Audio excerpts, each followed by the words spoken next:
Wabiro do jedala no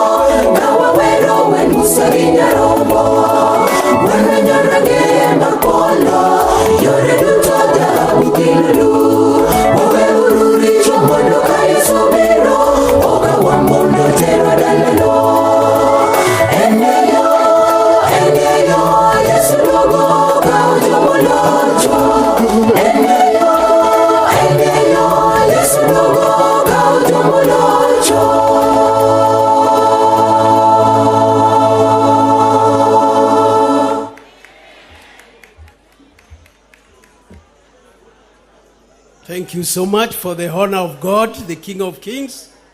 I'm requesting, if it is possible, kindly stand for a word of prayer, if it is possible, and for all men, for the glory of heaven, kindly remove your capes.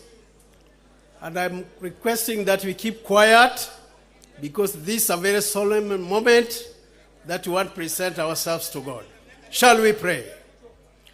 Heavenly Father, the Most High, we are here before you this afternoon, assembled here in this home of the late Chief Benjamin Awino, because, Lord, one of his sons, and for that matter, the firstborn, has slept the sleep that is too deep, that only you, God, you are able to wake him up. That has left a big gap in this family, to the wives, to the children, to the neighbors, to the friends, brothers and sisters, and even grandchildren, and to the entire location of Kokoth Kating, to the entire division, and even this, Lord, sub-location, and also, Lord, to the entire Kenya. That's why we have come from all over to come and grieve together with this family. Oh God of all comfort, how I pray that you may reveal yourself in a very special way, at a personal level, to this family, to each one of us, that, Lord, you may be able to console with us. I want to commit your manservant, Pastor Dr. Mzee, that, Lord, as he stands to bring the word, to break the bread, Almighty Father, may you use him for the glory of your name. I pray that may the Holy Spirit now come down and engulf this dome, that the Holy Spirit may take charge and control, that this place, Lord, each one of us may know you, each one of us may learn from you, and my Father, as we come out of this, knowing that we have come here just as witnesses that our time is also coming, may this death be likened to the death of King Uzziah, that made your manservant, Prophet Isaiah, to see you face to face. May each one of us that has come here, Lord, make about turn and turn back to you, because you alone, you have the destiny of each one's life. May your grace be sufficient, and may this meeting, this large congregation, benefit from you as you speak to us individually and collectively. In Jesus' holy name I pray. Amen. May all of us sit down.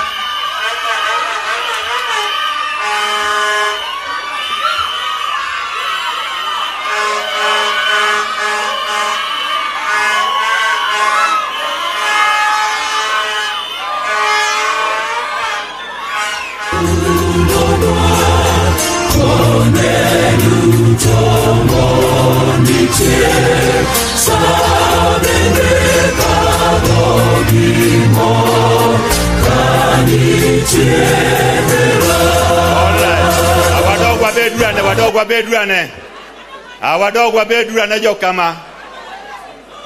Useru akoge maber donge ber. Koro bedurane matin. Aya.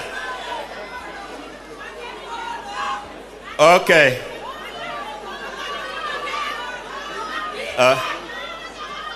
Haya. Okay, at this point in time, just before I welcome the one who is going to break the bread of life, let me once again remind you that we are in Karachuonyo constituency, headed by Honorable Andrew Adipo Kwame, and we have also recognized Honorable Joyce Osogo Bensuda. I know our governor, we have not seen her around, but I believe with her blessings, we have to recognize that also. But before I move that direction, I know, Honorable Adipo Kwame, you will have time to welcome your team after this event. But in a special way, let me inform the members that within our midst, we are privileged to have Dr. Oburu Odinga, who is the senator in that capacity, Siaya County. And on the same note, we are privileged to have Honorable Opio Wandai, the leader of minority in that house. I know you will have time in that system. And we are being reminded that the Homabay speaker, Honorable Gaya, also you are around. Please, we recognize your presence. May the Lord lead as we go through this special event in Jesus' name. Now, may I call Dr. Samuel Mesiani now to take over and lead us in a brief sermon. Thereafter, we'll give direction what to follow, please. Dr.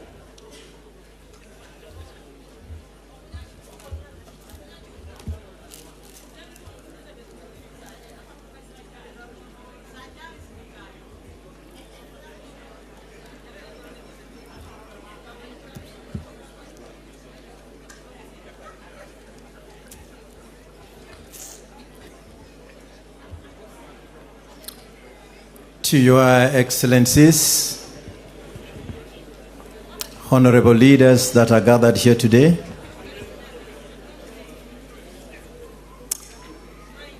Elder Awino, Professor Awino, and your family,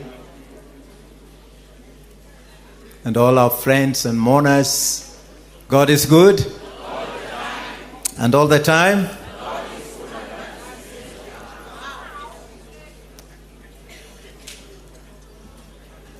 I think this language was invented in this part of the world, so there will be no need for translation.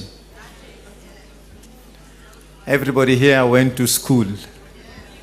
And nikech wan gi joma ok winj dhowa ni endi, yiena ura yiena ati gi dhok mane undiko godo gigi, ok kamano.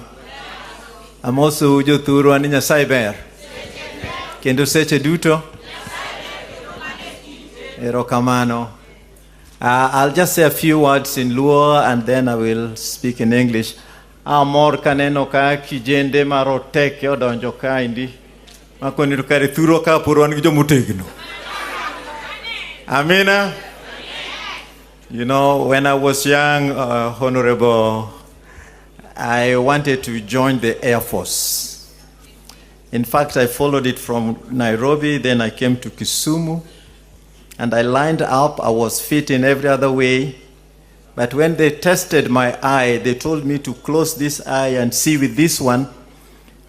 And I did, but when they told me to close this one and see with this one, my mouth went this way, and I was not able to do that.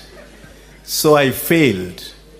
Then I lined up where they were taking people for the Navy and passed again until it reached the eye. Professor Square, I failed again.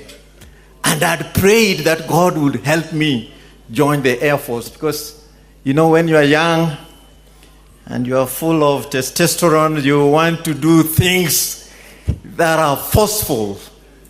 But God did not allow me to join the forces, and now I understand why. I was a Seventh-day Adventist, and if I had joined the forces then, the late Captain Ochuka was coming from my place, and he was also an Adventist. So I don't think I would have escaped in 1982. Because Ochuka was also in the Sabbath school at Kariako. And I was the Adventist youth leader then in Nairobi. So there are things that happen that God allows, but you don't know their meaning until the end. But I'm still happy when I see young people strong and pushing one another. It's a little drama. It's good for their energy. And how I wish that we who are seated here would provide for these young people and make sure that they don't waste their energy and use it for a good cause. Because you are only young once. So I don't blame them. The gentlemen in orange shirts, I love you all. And I'm praying God has a purpose for each one of you. And don't rest until your purpose in God is fulfilled. Each one of you has a purpose. You are created for a purpose. And whatever you believe in, have faith in God. You will still fulfill your dreams. In Jesus' name. Amen. Your Excellency, Honorable Dr. Buru, I want to personally welcome you. Today we are here on different capacities. Yesterday we were walking 18 holes together, and it was just great. But I thank God that we are here together again in two different capacities, but serving the same God. All of you in Parliament, in county or national, you are all servants of God, placed there by God for a purpose. God is the author of governments, just to maintain order in society until Jesus comes, when all governments shall be dissolved and the King of Kings shall take over. And then there shall be righteousness, there shall be peace, there shall be joy, there shall be equality, and there shall be fairness. And until then, you must fight for it. Those of you who love the Lord, to make sure that our systems are contained, but only for the glory of God. It's only for a time. Jesus is coming again. Let us pray. Wacha huyu mzee akae. Asimame kidogo tuombe. Father, in the name of the Lord Jesus, we thank you for giving us opportunity to be here together. I'm praying, Lord, that your presence will fill each one of us, that when we leave this place, we will not be the same again.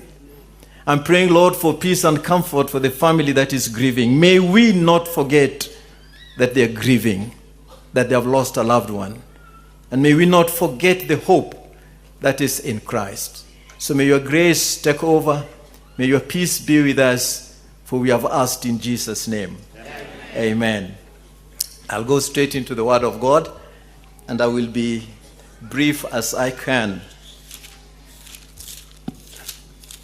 I want to start by reading Ecclesiastes chapter 7, just to give you context of what I'm about to say, that it is good to be in this place.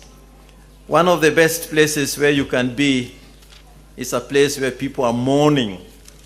And this text gives us the reason why it is good to be here. This is what it says. Ecclesiastes chapter 7, verse 2 says, "It is better to go to the house of mourning than to go to the house of feasting. For that's the end. It's good to be in the house of mourning." It's good to be in a place like this where we are encouraging one another and we are dealing with death, because here we get understanding. Here we reflect and we find out about ourselves. And the writer of 1 Corinthians chapter 15, talking to us about death, makes this statement that I will read in your hearing again. 1 Corinthians chapter 15. No, 1 Thessalonians, I beg your pardon, chapter 4. And I will read from verse 13. 1 Thessalonians, the book of Thessalonians is in the New Testament. I want to read chapter 4, and I want to read verse 13. 1 Thessalonians chapter 4, verse 13. And it says, chapter 4, verse 13 says, "But I would not have you to be ignorant, brethren, concerning them which are asleep, that ye sorrow not, even as others which have no hope." The writer is the Apostle Paul, and he's saying to the Christians, and I believe most of us here are Christians, And he's saying, I don't want you to be ignorant about those who have fallen asleep. Note, he's not saying those who have died, but he's using a familiar word, those who have fallen asleep. Like we did last night, we slept, and this morning we woke up and we got ready and we came here. Beloved, he is referring to those who have died as those who have fallen asleep. And he's saying, I don't want you to be ignorant. The worst thing that can befall you in life is to be ignorant. Ignorant of your surrounding, ignorant, not having right information or knowledge, or having cognitive dissonance about things around you. You don't know. You are not informed. Paul says, I don't want you to be ignorant about the state of the dead. I don't want you to be in a state of confusion about the state of the dead. And beloved, I have discovered that even learned people, and I'm not just talking about those who call themselves learned, like lawyers and advocates. I'm talking about those of you who have gone to school, all of you. There are people who have gone to school, but when it comes to the matter of death, they are ignorant. They don't have information. Not too long ago, Honorable, and you buried somebody very honorable, very loved by the people of Syria. I was following on the internet. And I saw the sister standing with a rungu, Gio. It was a very painful thing for the family. Just leave them alone, they'll be quiet when they arrive. Don't worry about them. And if you want to see them, I can give you 5 minutes to see them. We are all mourning. Wacha tu wakuje. Don't worry about them. They'll be quiet when they arrive here. They're just mourning. Mari no mi we. We agikoi manako kuch. Ini said on je ka mari no we. Mari gi no bende diru mo ka gi chopoka. Amen. E joma pok no neno gi unyalo ng'iyo gi dakika achiel kende then achako yal. Mago joliel we gi uro we gi biro ling. Okay?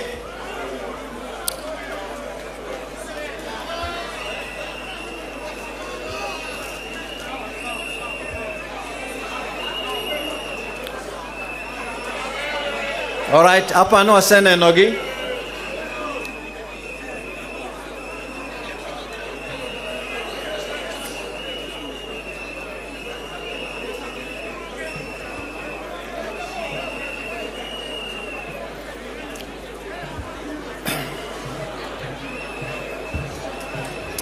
You know, I was taught in school when I was doing communication that communication is a process of creating understanding.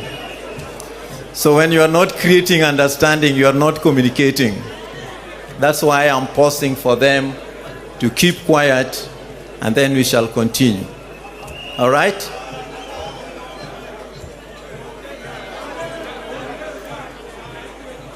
Let us go back to the text that we were reading. The Bible is saying, I don't want you to be ignorant about those who have died. And I was narrating to you what I saw recently when people were mourning. And the wife of that gentleman, I will not mention names, prayed for 3 hours, she said, hoping that God would perform a miracle. And God did not perform that miracle.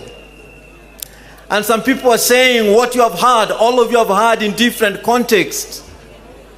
As we try to console ourselves, people have said that God, we loved you. But God did what? If you have heard it, tell me. God loved you more. So God snatched you from us. I want to talk about that this morning. I want to talk about the God that we serve and how he relates to us in the question of death. it is important that we understand that God loves us so much that He would not take a loved one away from us.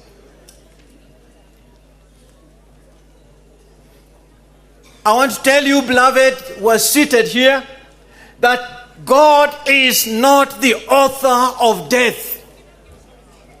God is the author of life. The will of God for every one of us, inside and outside, is that we live forever. My purpose why I left my job to come and stand here today is because I have a desire in my heart that everybody within the reach of my voice should be ready for the soon coming of Christ. That's my desire. And I don't care where you have been or what you have done, because I'm standing before you just as a sinner saved by the grace of God. For the Bible says that all have sinned and fall short of the glory of God. And the Bible says also in Romans chapter 6 that the wages of sin is death. But the gift of God is eternal life in Christ Jesus. And so when I stand before you, I don't put on a face or a pretense that I'm better than you, because I am not. I'm fulfilling my purpose, and you are also fulfilling your purpose. And what God expects from each one of us is to be faithful in whatever calling that He has given you in life. If you're a politician, God wants you to be faithful in your role, because what you are doing is important. If you're a judge, God wants you to be faithful because your role is important for the kingdom of God. If you're a governor, a senator, or a policeman, God just wants you to be faithful because the gun that you hold is not in vain. It's for restoring law and order in society. Every one of us, a teacher, a nurse, whoever you are, whatever you are doing, you are playing the role that God has given you in society for the glory of God. So take your work seriously. Do it to your best, knowing that every one of us will give an account of our life before the King of the universe. Beloved, Jesus is coming again. And there's a reward with Him for every one of us. He knows each one of us by name. He knows where you are yesterday. He knows what you did yesterday. He knows you. The writer of the Bible, David says, Jeremiah chapter 1 says, God tells Jeremiah, a young person, that before I formed you in your mother's womb, I knew you. But the word there is, I formed you. I knew you. And before you were born, I okayed you. I ordained you to be a prophet. And I want to say to the youth that are here today, God, what He said to Jeremiah, He's saying to you today. Before you were formed in your mother's womb, God knew you. And He formed you in such a way that you would fulfill His purpose for your life. And your desire, your assignment in life, your assignment and mine, is to discover the purpose for your creation and to fulfill it. That's your assignment in life. Just make sure that you are walking in your purpose, why God created you. Whatever the Lord made you to be your best for the glory of God. Because Jesus is coming again. And the author is saying, I don't want you to be ignorant about those who have died. Wipe away ignorance from your mind concerning the dead. And when he says, I don't want you to be ignorant, it means I want you to have knowledge, correct knowledge about the dead. One of the sad things that has happened in our societies is that some of you have given your minds over to your pastors and your priests. When you go to church, you cease to think. You just sit there, but you're not thinking. God wants you to think when you go to church. I want to say, If you went to school and you can read, find the Bible, read it for yourself, hear what God is saying, God will help you understand it for yourself. Can somebody say amen to that? Amen. The pastor has no advantage over you when it comes to understanding the word of God. And God wants you to understand. And don't be too busy to read the word of God. Because God does not tolerate ignorance about himself and about his word. And you'll be accountable for your choice to be ignorant. Now, when it comes to the state of the dead, the Bible is telling us that God is not the author of death. And this is why it is written here that for if we believe, now those of you, Professor, when you use the word if, it means that we are using an argument. If, then, it means that you have to think. If, notice, if, this is an argument, if we believe that Jesus died and rose again, if we believe, if that is our position, that Jesus died and rose again, let me see by show of hand. You believe that Jesus died and rose again. Let me see your hand. You believe that there is resurrection from the dead. God bless you. Now, if we believe that Jesus died and rose again, even so, them also which sleep in Jesus will God bring with him. If we believe that. Because, beloved, if there is no resurrection, then Christianity is the worst of the religions. Because it denies you so many things. If in this life alone we have faith in God, then the Bible says we are all men most miserable. But, beloved, I've got good news for you. We believe that Jesus died and rose again from the dead. And therefore the Bible says that we also who believe in Jesus will also rise again from the dead. And so, beloved, the resurrection of Christ is what gives you purpose in life. I'll say that again. The resurrection of Christ is what defines the extent of your life. Your life does not cease with the 70 or the 80 or the 90 or the 102 like Pastor Mpisi. Your life is not confined to this present existence. There is eternity. And each one of us has opportunity to live forever. Now let us think together. Look at the struggles you have gone through life. And then within a short time, like most of you, the truth be told, by the time you entered into good money, the doctor told you you cannot eat meat anymore. Do I have a witness here? Neither could you take sugar anymore. So the things that you hoped you would enjoy. I had a cousin at home. When we were young, Prof. Sikwade, he's my friend, we went to school together. When we were young, there's a cousin of mine who said, when I grow up and start working, I will buy sugar and lick it. And indeed he fulfilled his promise. When he started working, he bought half a kilo of sugar and he just licked it because he loved sugar. But most of us, when you are in a place where you can eat so much sugar, the doctor looks at you and writes, he takes sugar off. This one off. This one also off. What I'm trying to say is that life at its best is very brief.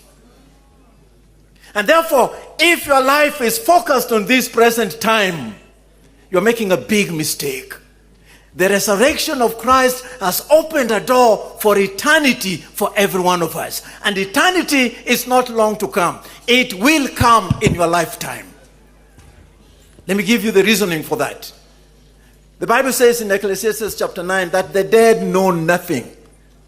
And by the way, if somebody brings to you a dream from the dead, you are talking to the devil. That's not God. My leader, there's a cousin of mine. who is an Adventist, and when his father died, somebody from the village brought a word that Mzee said that these things should be removed from there. And then another person, just from Gwengwa, also brought another dream that Mzee spoke to them.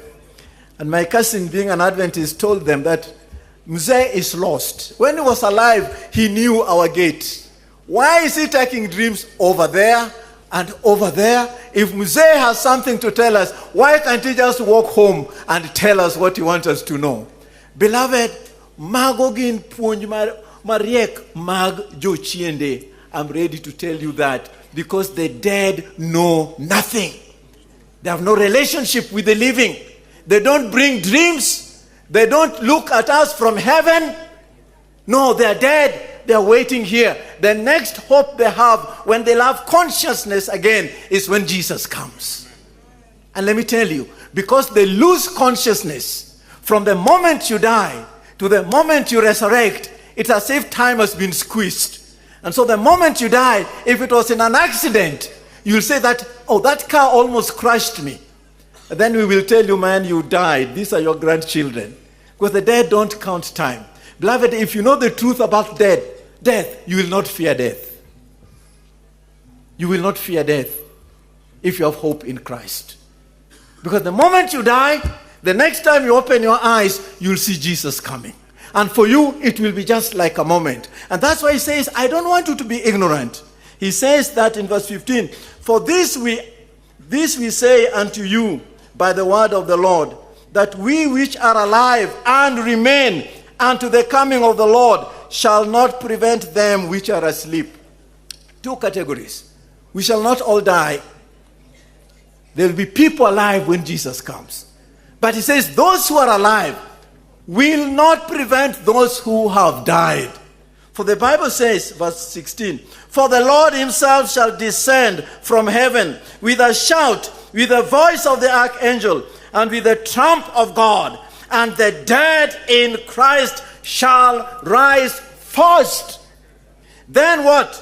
Then we which are alive and remain shall be caught up together with them in the clouds to meet the Lord in the air, and so shall we ever be with the Lord.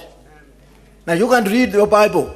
It says they shall rise up. They will not come from heaven. They are dead. They are buried. When Jesus comes, they will rise up, and those who will be alive then will caught up with them, and we shall meet Jesus in the air, and we shall be with him for 1,000 years. What shall we be doing? We'll be examining the records. You'll be excited. I want to go and see Pastor Mzee. He used to preach to us. And then the Lord tells you, I'm sorry, he's not here. What happened? And then you'll be given opportunity to see my life in darkness. This is what he was in daytime. This is what he was at night. These are the messages we sent to him, and he refused. And you'll see the many hurdles I had to overcome to reach hell. Beloved, if you'll go to hell, you deserve to be there. Listen to me. Hear what I'm telling you. If you ever reach hell, you will deserve it. Why? Because in life, God puts lots of obstacles on our way. Challenges that are calling you back to God.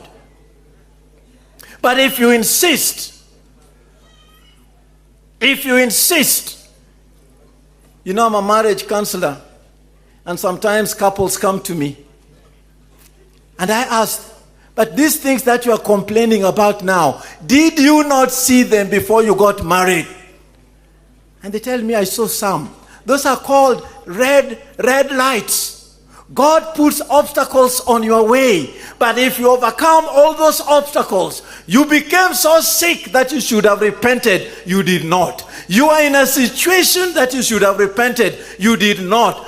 Many circumstances came in your life which challenged your life, which you even prayed to God. God delivered you. But after you were delivered, you went back to your life. You will see the opportunities you were given. And then you will see the opportunities I was given. And then you'll say, surely I am lost because of my choice. It will only take 1,000 years. Then what? Then you are coming back on earth. The earth made new is our home. Amen? The earth made new is our home.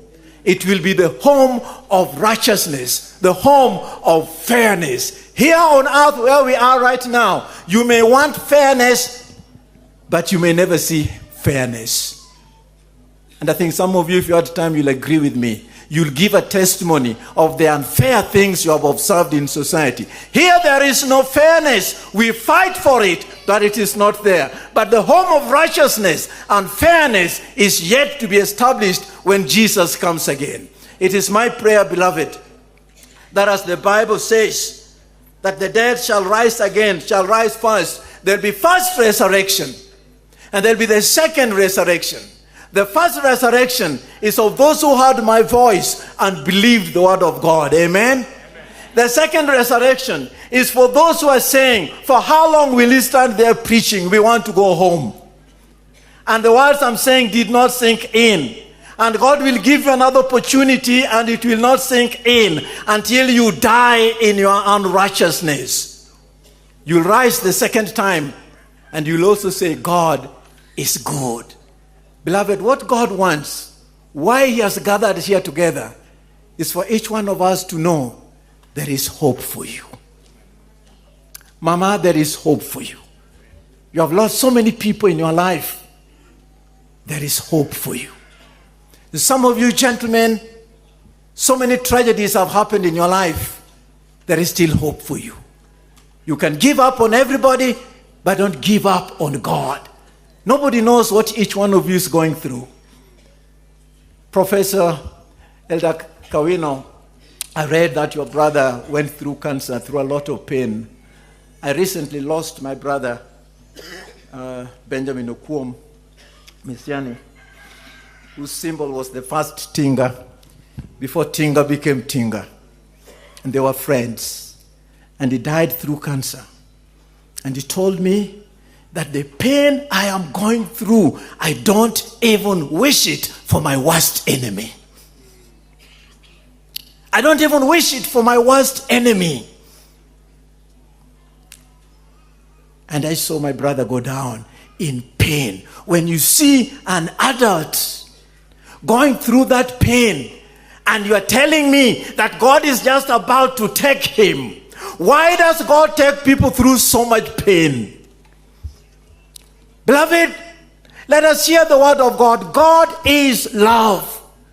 And God allowed his own son to step into our world, go through our challenges and our pain, to give us hope that Jesus has overcome death and pain and disease and suffering. He is alive and is coming again for you and me if we trust in him.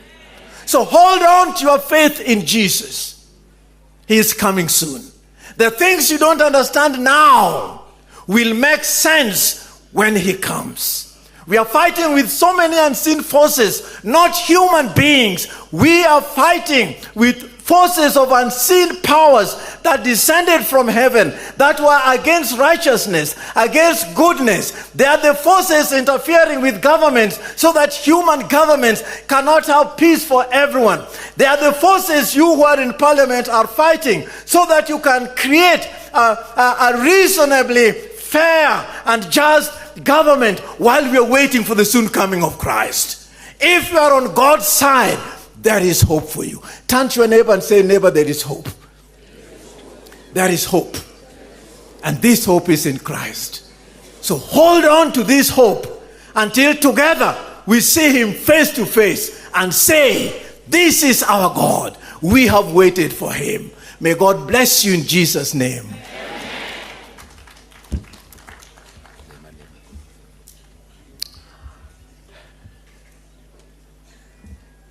Your Excellency, I welcome you.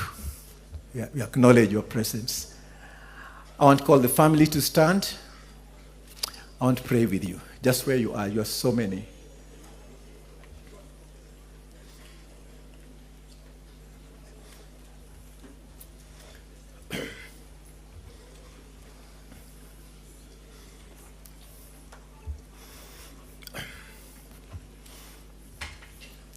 I want you to remember Noon Joka Ruoth Dere. Baba une Ruoth. he rested. But Ruodhu Yesu Kristo is alive. Amen? Look at one another. What nini ruoth nitie? Ruodhu wapo nitie. Ruodhu wangima. He will take care of us. Amen?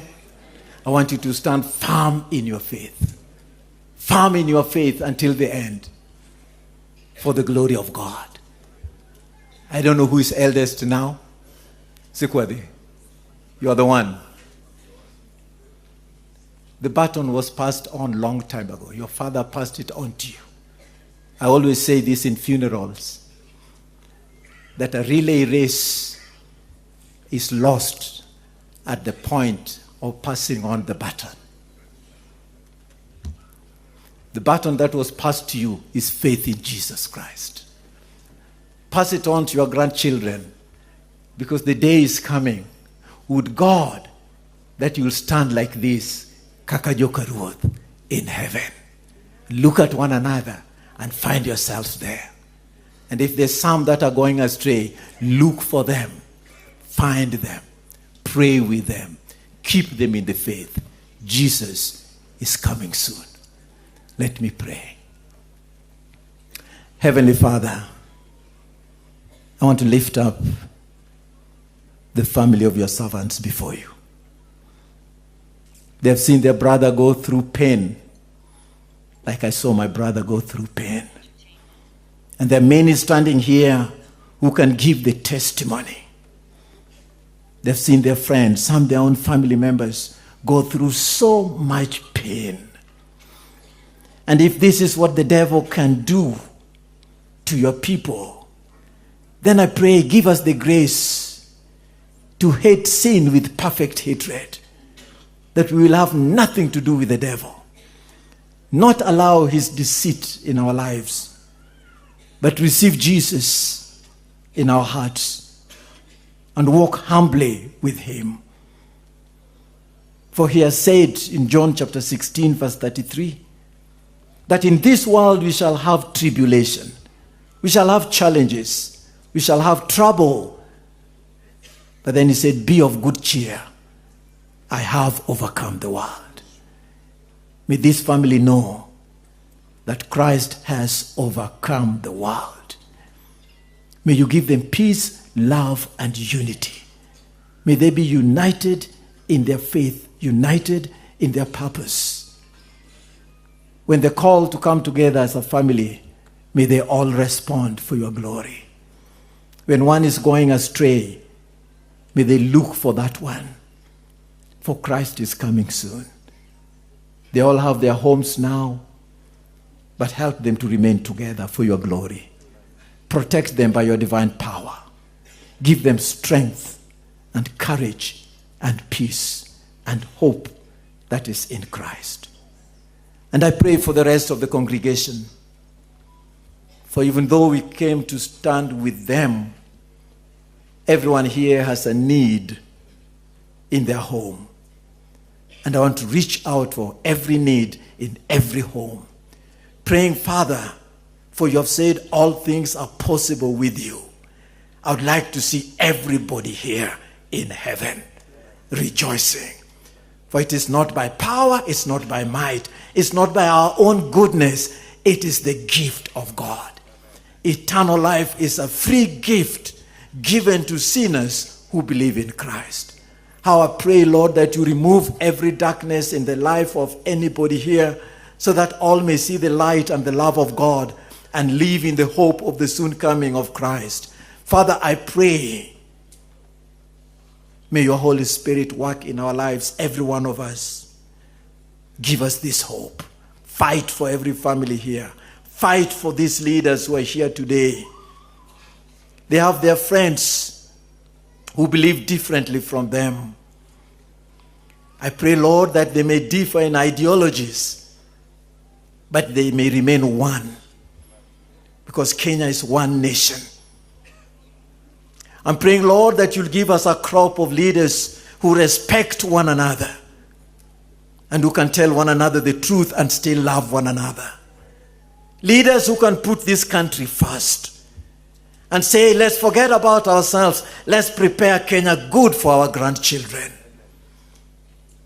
This country can be great, Lord, if we fight against our own selfishness. If we fight against the desire for each one of us to excel. If we desire the good for our grandchildren, and we together unite, my Father, this country can be great. And I'm praying, my God, my Lord, give us a crop of leaders in this nation who will put the love for country above the love for self, who will sacrifice their own goodness for the goodness of the country. You have given us so many intelligent people, strong people. But Father, how I pray that we may value integrity.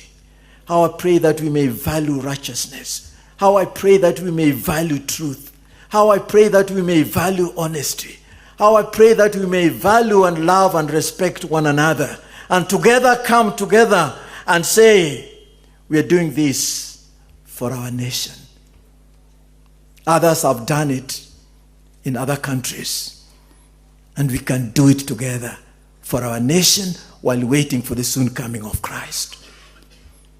I'm praying, Lord, that you give us leaders who will make Kenya the desired destiny for everybody because of the peace and prosperity and the kind of people who live in this nation.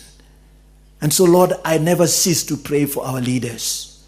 Bless each one of them. Everybody in whose heart you have put the desire to rise to the place of the corridors of power. I pray for every one of them that they may know that they have a divine agenda to stand up for the kingdom of God and to see this country as a place where righteousness ought to reign as we wait for the soon coming of Christ. I thank you for our youth that are strong. I pray that their energy will not be wasted. But I pray, Lord, that our leaders will see to it that this crop of young people in the prime of their youth will have something to do to put food in their own homes. I pray for them.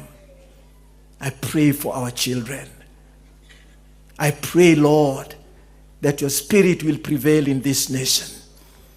That wherever we are as Kenyans, abroad or at home, we'll have love for country above everything else. And that can only come when we fear God and we are committed to you. So let the fear of God reign in our country. Let the fear of God reign in our homes. Let Christ be exalted. Thank you, Lord, for hearing my prayer. I'm trusting you, Lord, to fulfill it in your own time because I've prayed in Jesus' name. Amen. Amen.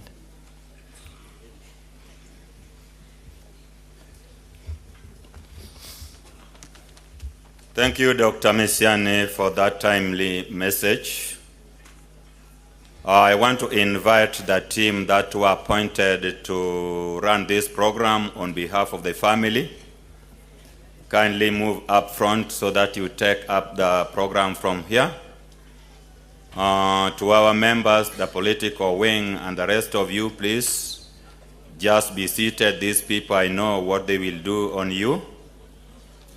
Jokama donge ber kwa winjo ka jotendwa bende wuoyo kodwa. Ang'eyo ne ibro telnu kod jowa mantie.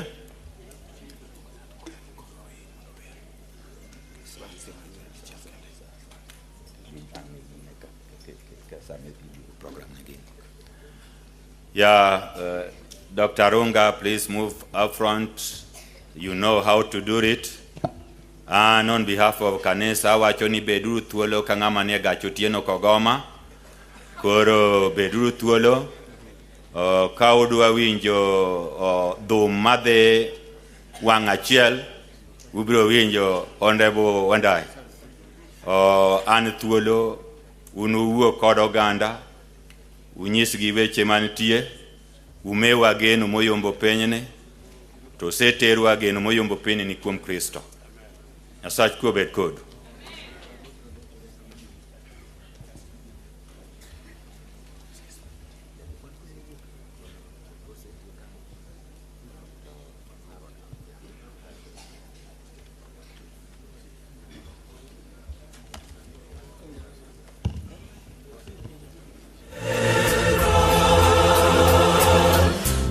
God is good.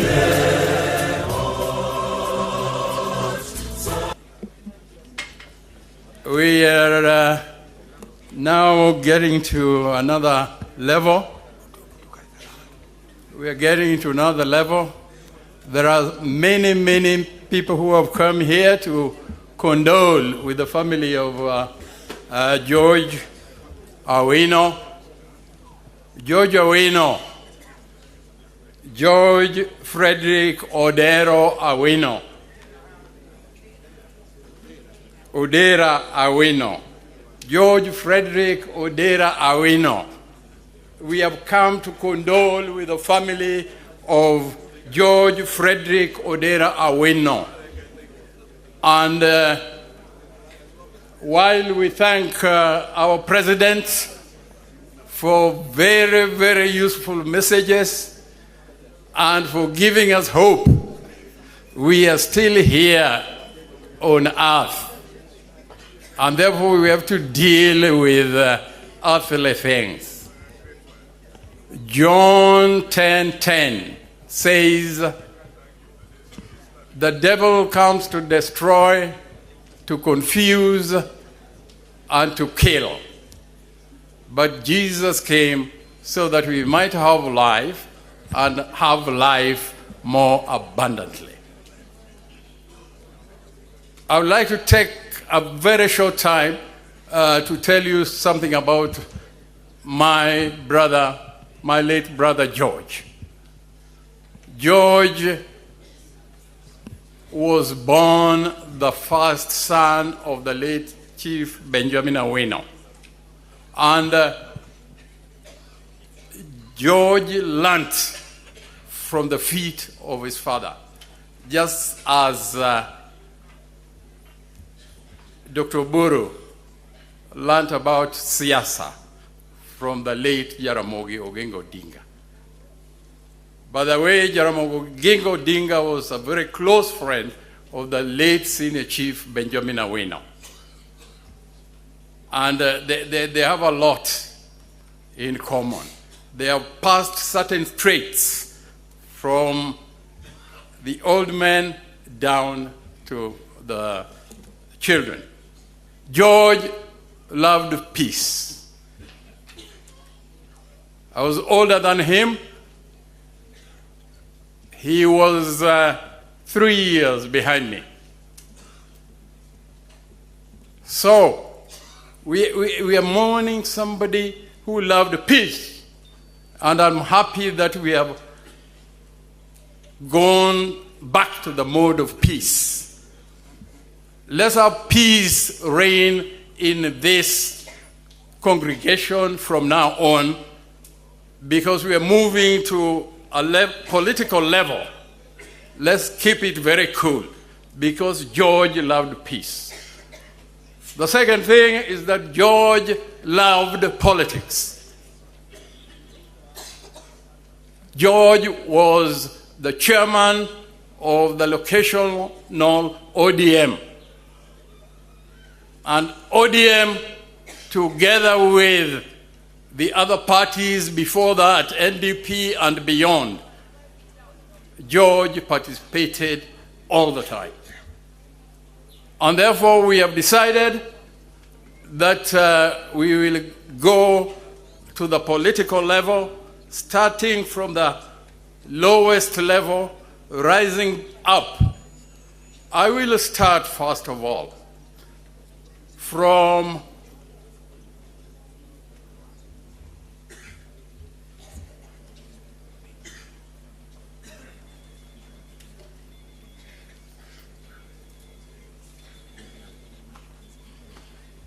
I'm being guided. I was going to start with the ODM leadership, then go to the MCS, then go to the MPs as we rise up. But there are some of our guests who are going away or who are going to catch planes in Kisumu, and they have requested that we should give them the first chance. I believe we should. We have been with them since morning, and they have been here for a long time. They have shown us a lot of respect. Therefore, we need to show them respect while we mourn our late brother. I'll now call on the SJ of the party, the Secretary General of ODM. In fact, that's a good place to start, because we are all members of what? We are all members of what? We are all members of what?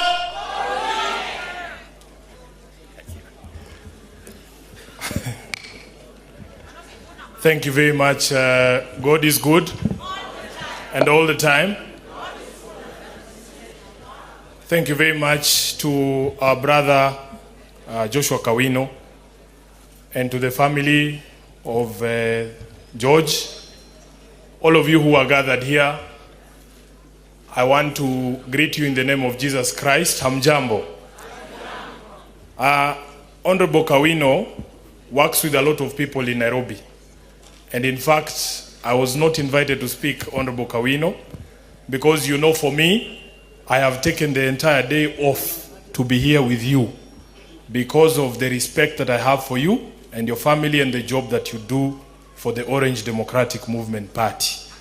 But we have one of our colleagues who's the National Treasurer of ODM and a former Member of Parliament. He's called Honorable Bosire. He's the one who has requested Bwana Awino that he says a word of pole and then he will leave. But the rest of us, I believe, are here. After he finishes, I will request the MC to just continue in the manner that he had planned to continue, if it is not too much to ask. So, Mr. Bosire, Honorable Bosire, you will have your moment, and then my brother Bob, who was a former member of the National Elections Board, you can continue in the manner that you had planned to continue. Thank you very much, and God bless you. Karibu. Asante sana Bwana SG.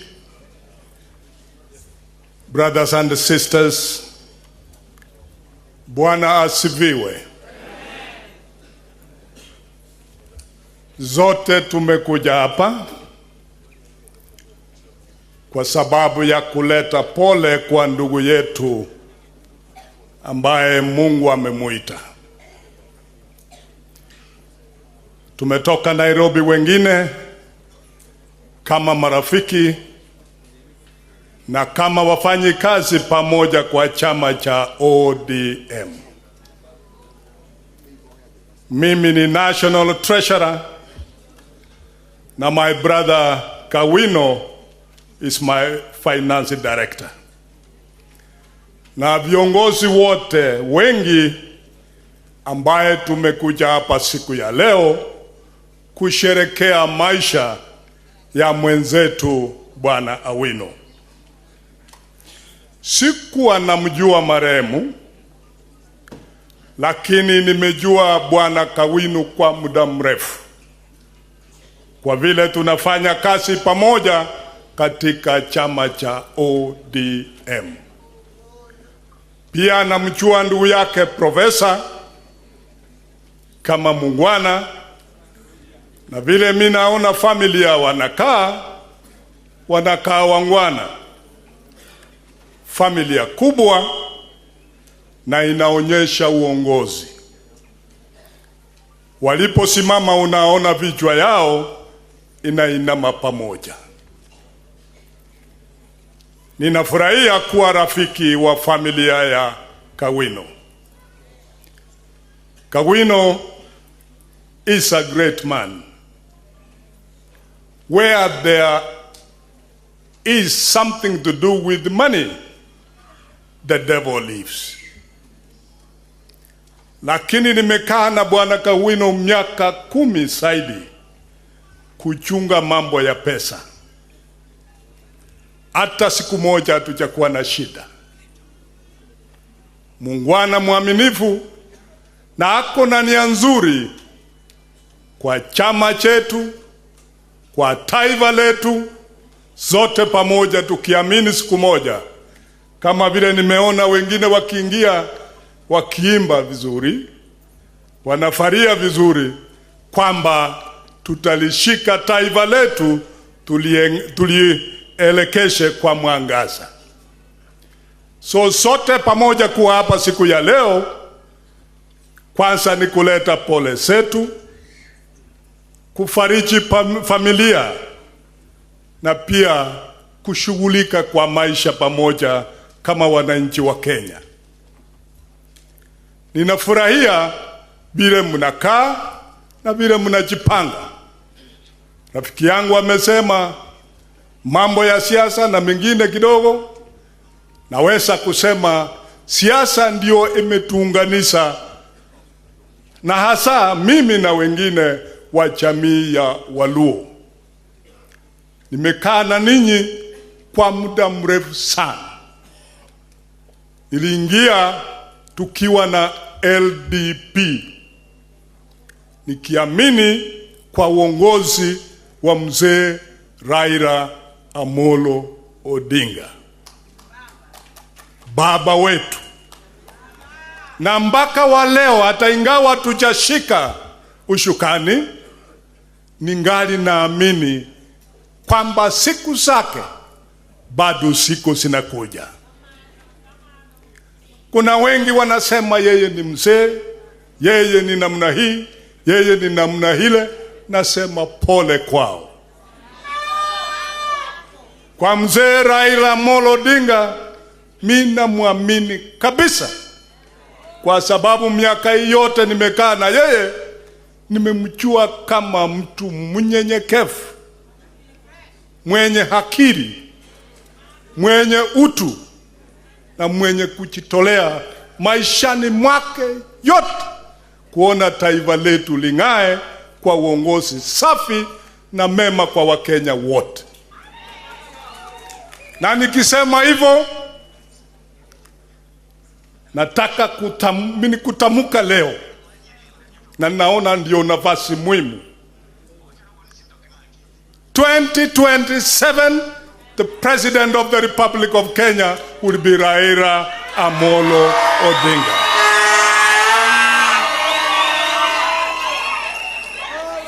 Kwa nini natamuka namna hiyo?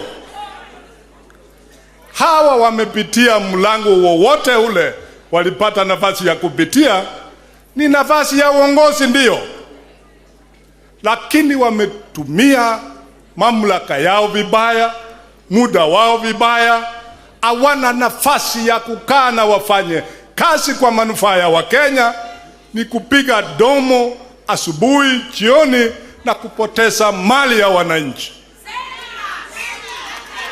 Na sina kitu ya kuogopa mimi kwa njia yoyote ile. Hata kama tungekuwa na uwezo wa kufupisha safari yao, kwa sababu miaka 5 itakuwa chera mbaya sana kwa Wakenya kuendelea kuishi chini yao.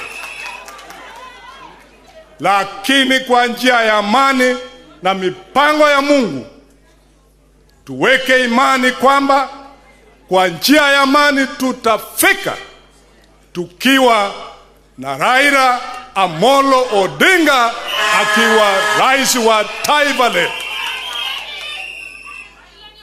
Pale Nyamira na Kisii, sisi tuna imani naye na tunamwamini, kwa sababu mimi nimemjua kama mtu anatakia kila Mkenya mema na mazuri, ndio tuwe na taifa la maana.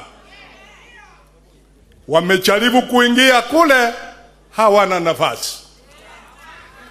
Hapa Uchaluoni, hiyo ni ya mwisho mimi nasema, hapa Uchaluoni kwa mara ya kwanza naona madoadoa kidogo kidogo.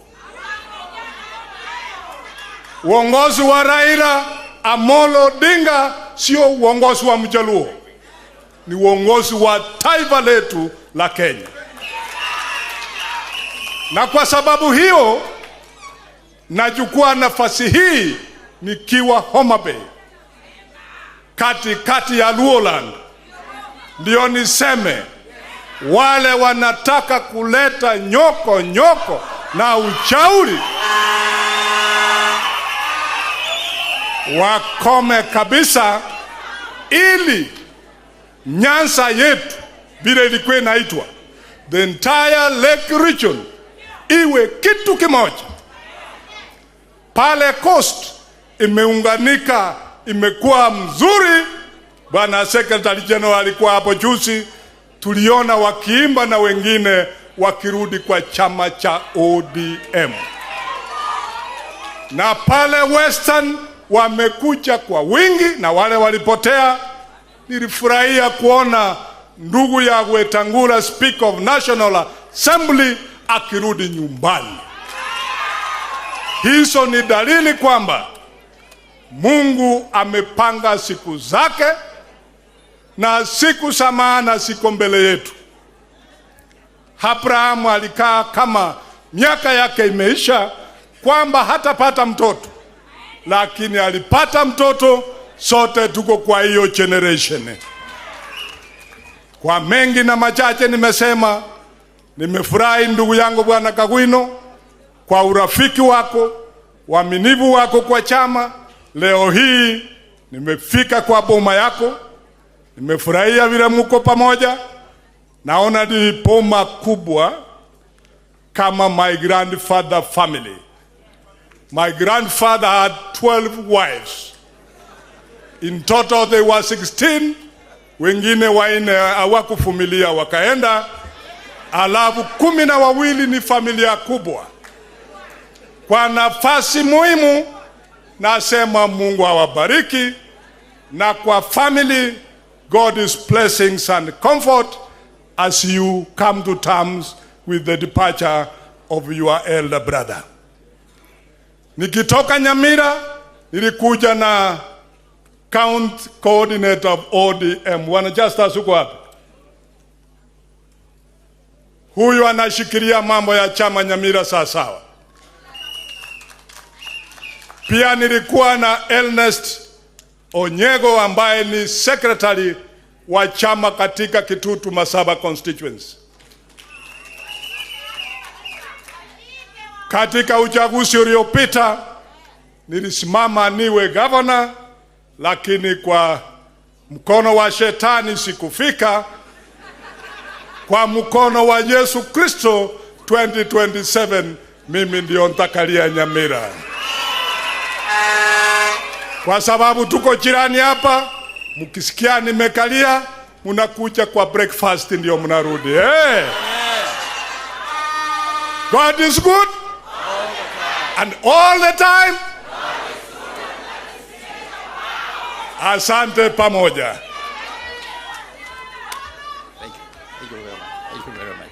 Thank you, Bwana Mzee. He has also been the treasurer of the whole party, so he knows something about money, and Kawino works under him. We are proceeding very quickly. We want that if we call you here, please try and be brief. Treasurer has brought his condolences, and basically I summarized his speech that Raila Amolo Odinga is the people's president. Raila Amolo Odinga is the people's president. Thank you very much. I'll call on my younger brother, who is my co-MC, to recognize some of the people. We have recognized some already. If we don't recognize you, please forgive us. I will give him a chance to recognize some of the people before we proceed. His name is Jaindi Kisero. Sorry, nikitoka hapo, my senior Bwana Buru amenikumbusha kidogo. Na ni vizuri kwa kusema kitu ambaye ni ya maana. Kwa chama tumekaa pamoja kama familia, na kwa kuchunga hiyo chama, kwa kila kitu, mali yenu, pesa, hata stambu, hata kila kitu, hata nyumba, hata nini, mimi ndio nimekalia kama trustee chairman, ambaye Mheshimiwa Buru tuko pamoja, ambaye Mheshimiwa Kawino tuko pamoja. Mali yenu kama tungekuwa na tumbo mbaya na tamaa mbaya tungeama naye, lakini tunachunga mpaka tushike uongozi wa taifa. Asante. Jaindi Kisero is part of this family, and is also a journalist with a Nation. Every one of you knows him. he'll continue from here. Thank you, Bob. I like the comments of my brother here, Mr. Sifuna, who said that the program should continue the way it was going before.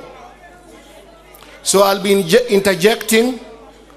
Angeyo ni wan gi jotendwa ma job siasa to kama wantie ni be wan gi nyiwende wan gi oche koro that bit wabiro intercede. Can I have some order? Koro wabiro intercede kamano wan gi friends wa mag family mano biro limo wa wabiro ma recognize gi ok bi wuoyo, but we'll be interceding in that matter. I'll be interceding just to bring us back to the solemnity of the event, because at the end of the day, this is the family's day, this is my sister-in-law's day, my two sisters-in-law. I want to call the guys who came from Tourist Trust Fund just to stand wherever you are and wave. We are not going to invite you to the podium. Tourist Trust Fund, where my brother Ezra works, wherever you are, just stand and wave for us. Thank you very much. You can see them down there. It's a big group. When guys come from far and wide to come and say Pole for you, it just makes sense. Nimondo Mosge, even as we continue with the good speeches we are hearing from our leaders. I want to recognize a family friend. Just get up, just stand up and wave. Jaduong Deriko Tuga, Gijaode, Chungu Malu Moswa, Chungu Moswa Mane, Moa Botswana Kucho, Mondo Jobi, Oyo Akodwa, Jaduong Deriko Tuga, Engineer Maduong Musiepewa. Echerune no Kanyo, Manu Wurkanam, Modak Malogo Gendia, Wago Niero Kamano Kumbiro. Mosoa. Abro Lungo, ya. May the following people to recognize. Hon Adomo Wur, Nikodwaka, Jadung Adomo Wur. I'm just recognizing you. If time comes, we will let you chat with us. Hon Adomo Wur, Erokamananya. Kumbiro go no mos dalawaka. My friend Jedung Adam Solo is a great friend of mine. Erokamano kumbiro dalawaka ka wuono ndiek warumo makocha. Tuka wuono warumo koni. Erokamano kumgonwa biro gonwa mos dalawaka. Anka Deputy Governor of Kisumu, Honorable Willie. The duong chungi fo kama erokamano ahinya kumbiro gonwa mos kendo buneno dala waka. The list is long, but I'll try to do my best, because I'm sure our guys here want to listen to some speeches. Pakato winjo speeches to samara bro chungo Bob monda mos nyuende amos oche. O kamano. O kaketimo. Mere nika mere madongo, nyiwende nika nyiwende madongo. Manyaka beti bango.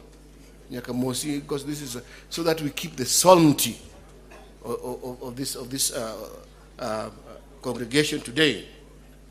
Anka gi jaduong dikogola mama uyoma penyam bignam kucho. Jaduong dikogola, our big poll star, has been ODM's poll star for a long time. My buddy. Not your coordination, Dalamachon. It's good to see you, Dalawaka. Anka, I want to recognize a director of ODM, Honorable Ngeny. Please stand and wave. Thank you very much for coming here to say sorry to us. We interact as party members, but today we are interacting in a solemn event where we are burying our very beloved brother. May I, the Deputy Speaker of Kisumu, Nereo Kombo, Mama Nerea Kombo, thank you very much, Erunene. Thank you very much, Ma'am, for coming to say Pole to our family and to bereave with us. You want me to leave? No. Okay.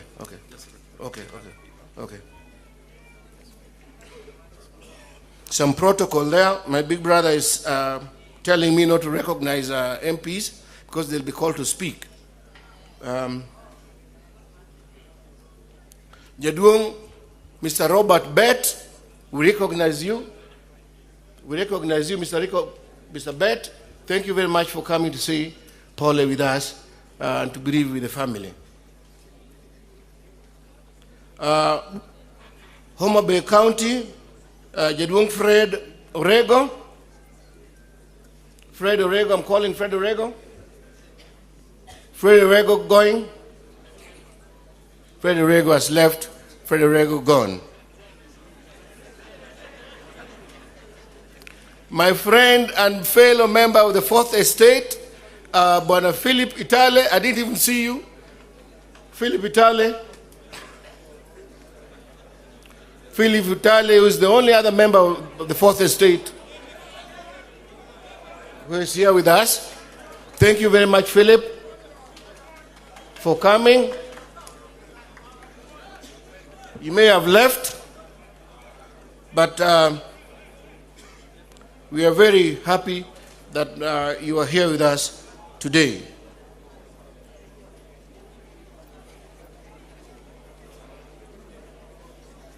Hon Matengo, MCA Migori, I'm sure those are, or they will be recognized. MCAs will be recognized by the MCs, by the MC of here. So with those few remarks, I think the other political leaders will go with the political protocol, which is that our MCA will recognize them. I hope they don't take too much time because we have a solemn event here, which we must deliver within time. Shall many, as of that opinion, say aye? Yeah, the ayes have it.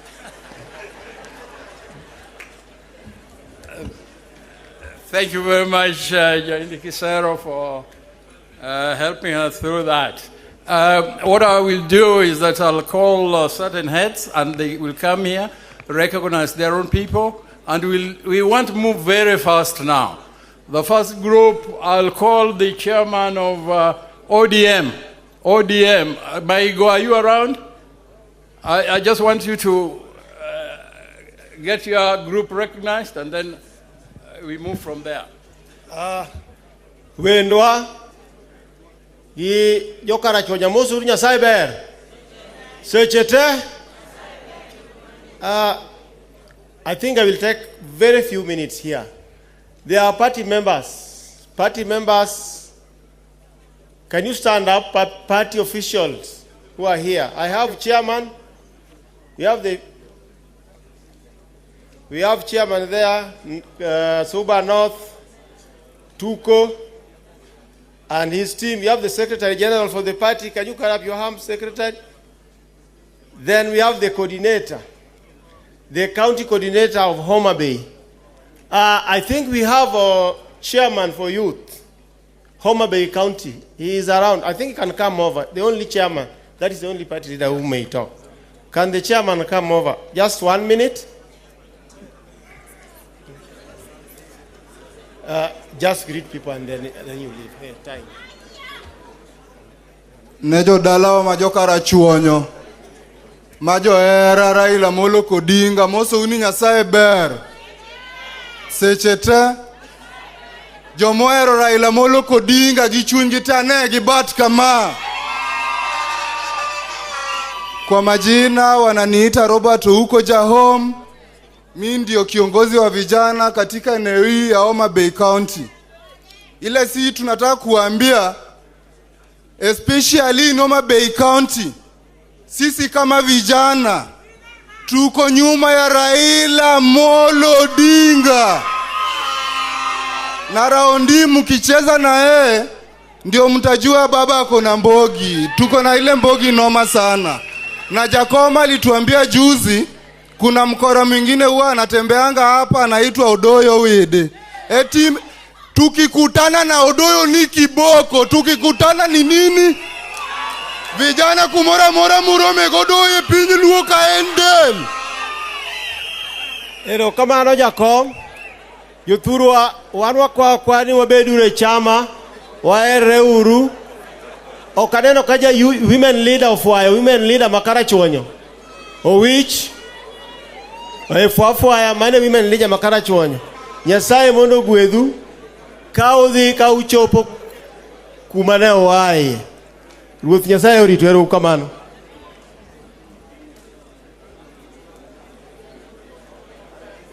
Okay, thank you very much.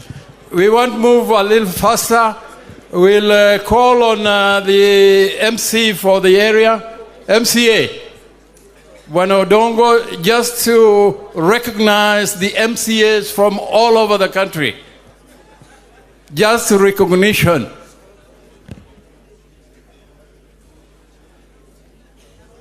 Joma obiro ko omera Jojo Gango. Fuana uru kama untie.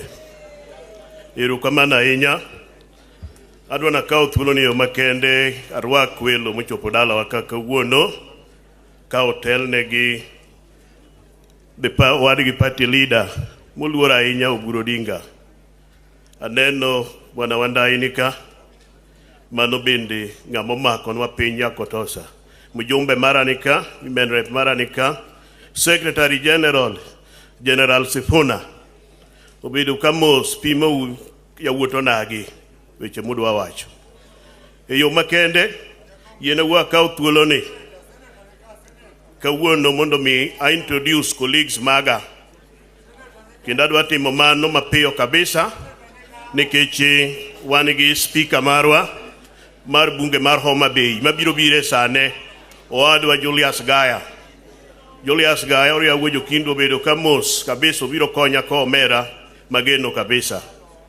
Adware yo makende mondo mi recognize my colleagues manika.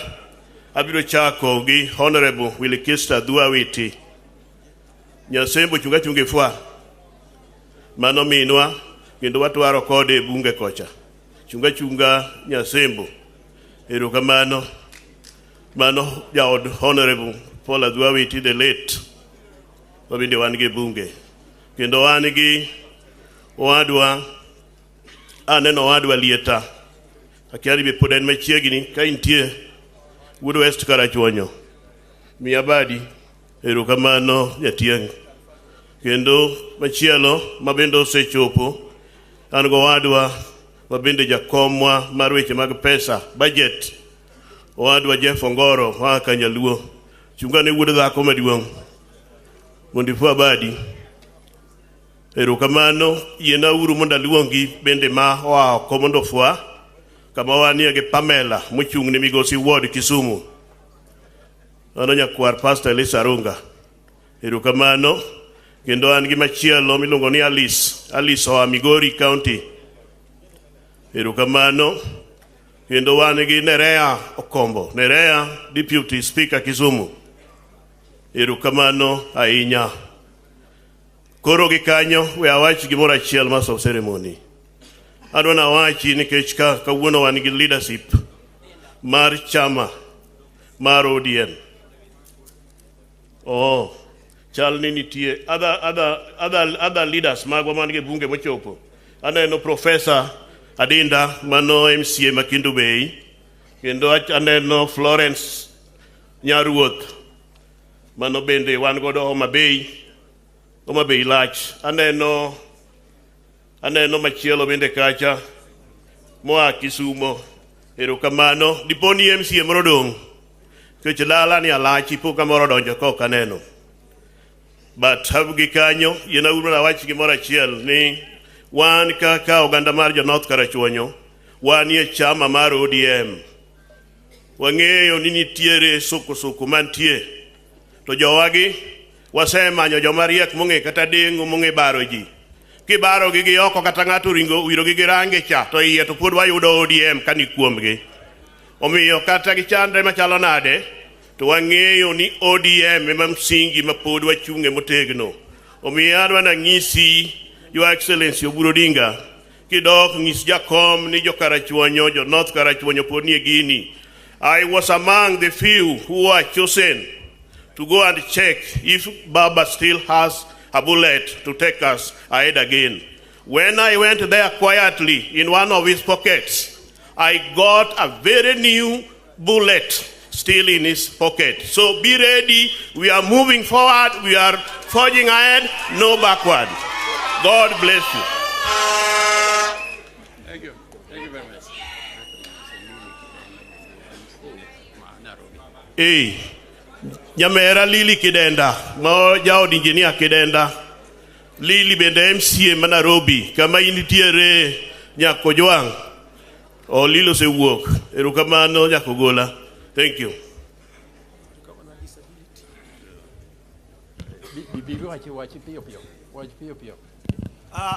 We were one chairman my disability ODM county. Nitie kakodwa Nyasaye mondo gwedhe. Okay, thank you very much. We will proceed.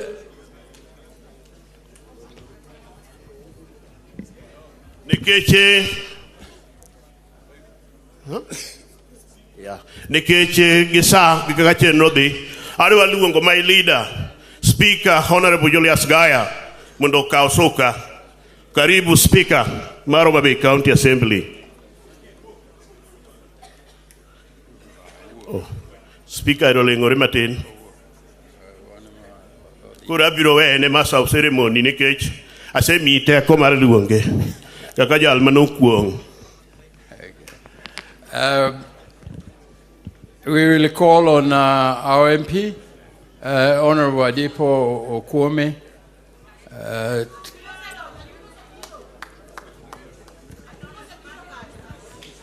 Nyasaye ber.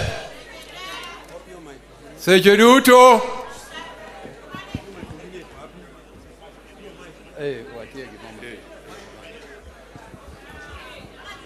Ne family maka Jaduong Benjamin Awino, the church Mares die Motelo ne chenro maka, ne Senator Masiaya Makin is now the eldest person here, and senior most person, Honorable Dr. Oburu Odinga, Majority Leader, National Assembly Makenya Manejiogo Nege Kura, Mheshimiwa Opiyo Wandayi, members of the Secretary General of my party, members of Parliament, our Senator, distinguished monarchs, good afternoon. I would say very little. We've come to condole with the family. On my own behalf, I say, Paul, and may God protect you as you go through this difficult moment. On behalf of the county government of Homabay, because my governor is away on official duties, in that order, Deputy Governor onge okan makora antie. Warwako nubedu thuolo kabisa Homabay ka. Homabay and county ma bedo run by ODM party. Feel most welcome. Kawang udog ikwe. Otherwise Nyasaye obed kodu.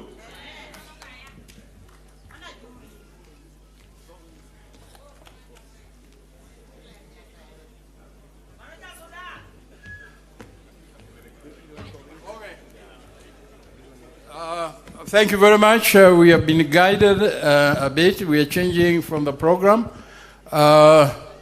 We would like to go on with a few of the family members who remained before we get to the MPs. If you allow me, since we all came to condole with the family, let's give them a period to finish a few who remained, and then we come back to the MPs. Do you agree with that arrangement? Okay, if there's need, we can interrupt and give some people who may have some urgent matters to do elsewhere. Thank you very much, and I will call on my co-MC to go on with some of the few family members who have not spoken. Erokamano, ang'eyo ni okubuneno ni wakao saa mang'eny ahinya jotelo kudwa wuoyo kichagi ni un joma biro ywagowa. Ineno Dr. Buru ni kane jaduong' Chief Awino nindo ka higa 94 kakini 95 nobiro e liel ka ndalono. To kane wuora machielo Pastor Elisha Rongo biro, to ne gibiro gi Raila ywagowa kanyo. To ka baba na wuon Shem Kisero nobiro gi helicopter dala wa kanyo, obiro ywagowa. Omiyo ang'eno ok obineno matek di wagine, ni wakao time, obiro ywagowa. Ok kamano. Koro miyo an mandate na ne maintain the solemnity of this event. Nikech wako omera mwaluoro e dala waka. Koro dwa time koro sani. Josiasa koro bedo pinyo winjane no jakawaya ne ka. Erokamano Senator Kajwang'. Koro josiasa rotate matin. Koro watimu mara nyuola ka giwedegi gi nyiwendegi. Koro wadhi the center chuny budho man ka kawuono ni wadwa luongo family mar George Fred Odera Awino mondo bi owuonwa ka. Wabiro chako gi gimiluongo ni eulogy. Ng'ama biro ka eulogize George Fred Awino. Mamano, I'm open to ideas, especially from family members.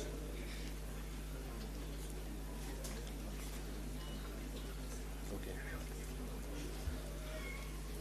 So we will start by the eulogies, and the guy who's going to read us the eulogy is none other than Wood George Miluongoni, Mr. Ois. Wachu nindala waka ilungo majigi nicknames. Koro Ois, come to the table. Come. B. Koro Ois, emnochom no mar George, kata bro luongo brother maduong, according to program, kaka don't make the arrangement. I'm a man of order and ceremony. Erokamano. Apani samora buogo jomoko gi gima timono, mano is our culture. Wadak kamano en jambo sa, no sa, yes sa. Magi gik mwatimo. An iluonga no Bage Naftali, an Wood George mar ariyo. Adwa somo nu eulogy mar Jakom George Frederick Odera Awino, mane babana. George Frederick Odera Awino was born on 1st January 1945 in West Karachuonyo, Kokoth Kateng location. He was the firstborn child to the late senior chief councillor Benjamin Awino and Mama Damaris Odero Awino, stepson to Damaris Awino and Julia Awino, and Dina Julia Awino. The following are George's brothers and sisters: Professor Sikwadhi Onyango Awino, Charles Omola Awino, Helen Obaje, Obel Silinga, Lord Odonja Awino, Jane Dola, Shem Sao, Elda Joshua Oginga Kawino, Deborah Kinyi, Zadra Kawino, Elda John Awino, John Kennedy, Josephine Awino, Ezra Mitoko, Irene Awino, Rhoda Awino, Lawi Awino, Joseph Awa, Dickens Awino, Lensa Kinyi, Judith Awino, Francis Obop, Deborah Awino, Evelyn Awino, Naftali Obage, Nehemiah Awino, Justice Madan. Uncles: the late Councillor Shem Kisero, the late Pastor Elisha Arunga, Robert Omolo, Eldamika Mitoko, the late Dickens Sine, the late Tom Okoth, Jaindi Kisero, and others. Cousins: Dan Obage, Robert Arunga, Ambassador Dave Arunga, Paul Sine, Walter Pio, and others. Education: George went to Kanyamfwa Primary School from 1958 to 1965. He proceeded to Kanyamfwa Secondary School, where he sat for his O-levels. Work experience: he was employed by the Ministry of Education at the Kenya Institute of Education. where he worked from 1969 to 1970. He was transferred to serve in Homabay District Education Office as Executive Officer, where he worked from 1970 to 1972. Thereafter, he was transferred to serve in Makalda, 1973. Kindu Bay Division 1974. Ndewa Division 1974 to 1975. Kadel Division 1976 to 1973. Beta Division 1984, and again back to Homabay District Education Office, where he worked from 1985 to 1994 until his retirement. Family life. George Frederick married Elsa Agola on 2nd December 1969, 55 years ago. The daughter of Marlon Osumba from Kamanga, Central Karachuonyo Ward. After 10 years, he again saw the beauty of marrying Elizabeth Juma on 1st May 1979. That's 45 years ago. From the same family, George has 5 sons: David Okeke, Naftali Odera, Duncan Awino, Thomas Odera, and Vincent Odera. His 7 daughters are Beatrice Akinyi, Phoebe Anyango, Jacqueline Odera, Maureen Adhiambo, Rael Atieno, Monica Chieng, and Nelly Akumu, and are blessed with 41 grandchildren and 7 grandchildren. Daughters-in-law are Rose Okeke, Evelyn Obage, Eunice Ongoro, Mildred Atieno, and Lizzie Apio. Joe's sisters-in-laws are Ruth Awino, Maureen Zad, Mary Lord, Millicent Omolo, Ruth Anyango, Mary Obel, Teresa Anyango, Teresa Kawino, Judy Lord, Mary Opio, and Pamela. Religion. George was a staunch member of SDA Church. He became very instrumental in the negotiation for establishment of Chula Church, where it is now. His intervention marked the beginning of Chula Church. He has been a regular and active member of Chula Seventh-day Adventist Church. He has a good knowledge of Adventist beliefs and practices, including the quarterly lesson in which he participated in discussing its content quite congently in the Chula SDA Church. Politics and social capital. George was involved in politics in this country, both at local and national levels. He has been the chairman of ODM leadership at the locational level. He developed rapport with most of the elders of Karachuonyo, especially on issues of establishment of good socio-cultural and economic agenda from development. He showered evidence of strong grassroots mobilizer who could rally the community for a common cause. Illness. George was diagnosed with cancer in 2018. It has been a heart-wrenching period of treatment in several hospitals: Homabay District Referral Hospital, Kitale Medical Central, Kindu Mission Hospital, Moi Teaching and Referral Hospital, Eldoret. His condition suddenly worsened and was admitted in Tamari Hospital under a lot of pain, where he passed on 21st January 2024, waiting the resurrection morning to be with the Lord Jesus Christ. We pray that his spirit continues deeply embedded in us, inspired us. In God's hands, George rests. In our hearts, he remains forever. Till we meet again, rest in peace. Ogango waga keo, ogango nyam yor, ogango namokala yora, mane babana. Jodalawa, okadhi yudo chance machielo, to where recognize agone jomoko ariyo erokamano, ariyo kende. Ankona miluongo ni Joshua Kawino. Kansa ok en gima yot jothurwa. En tuo ma muko piny, onyalo muki kendo onyalo tieki completely. Kade onge Uncle Joshua Kawino, jodala wa okang'eyo kabe dwa dhiro igni moka 6-7 ma babo tiekogo. Wachaka gone mara mwanya kach bendero kamano. Ntie yedhe moko mane baba tiyogo manyako cham mana gi mor kich.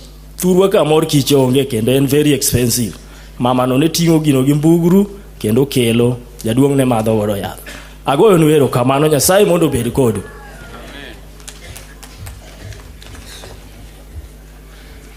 Erokamano wuod yuora. Wuoyo maber kendo wuoyo motegno kaka babani. Koro abiro timo kama. Jothurwa ong'eyo kaka families chalo. Iye kanyo nitie concept moro jok moko iluongo ni wagogni. Ko iwegi oko to in gi koko manyaka chieng'. Koro gimbe an amig thuolo matin just to recognize people. I'm just encouraging you. No abed gi speeches ma short. Nikech gima koro watimo ni ema nyiso ji ni George ne ng'ama nade. Kendo en rapar maduong' mar George. Koro aluongo omera ma koro manoluwo bang' George, Professor James Awino. Brief.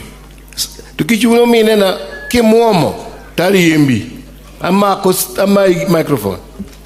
Obene ga makoro dwa wuoyo sani.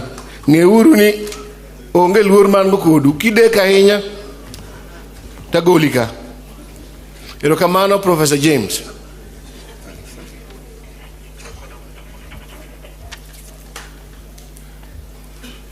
Ne wendwa molimowa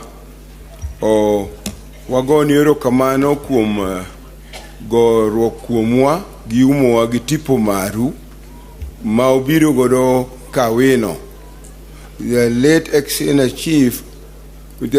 Chief Benjamin Awino notiyo karachuonyo ka pok nopoge manyako chopoge both west and east.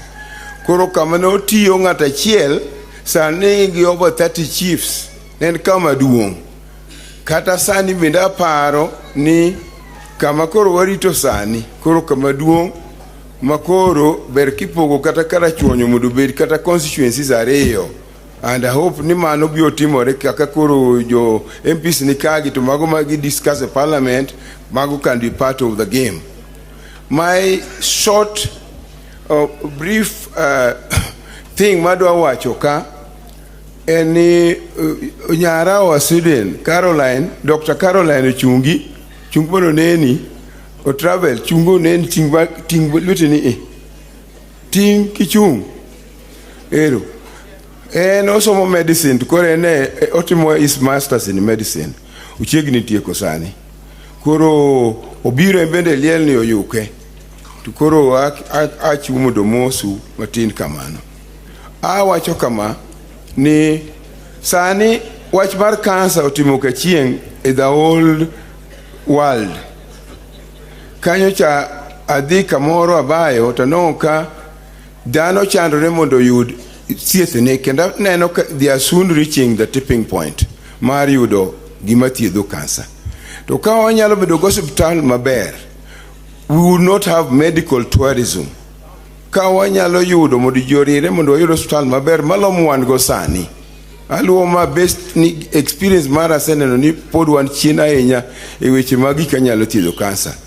Ne kaka koro China sani Jian Kui ose yudo ni otimo gene editing.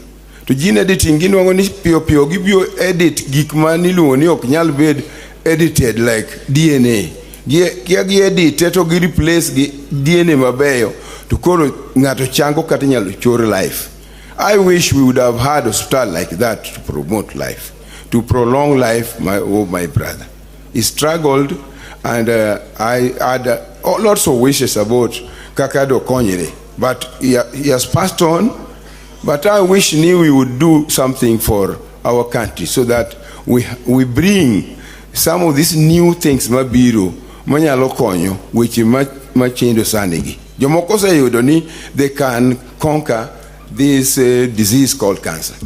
And we can also struggle to get those people who can come and establish the hospitals here, like Apollo India. And they are doing something, but they are not revealing what they are doing. But I wish that our people could be helped. through our struggle to find out a way of helping this matter.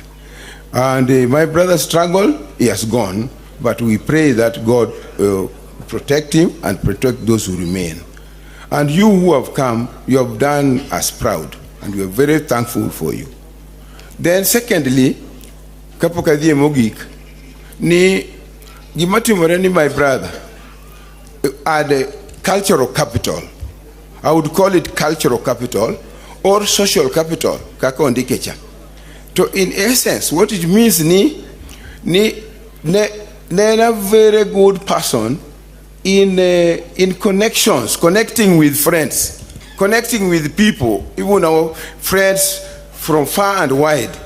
He had that knack of doing that one.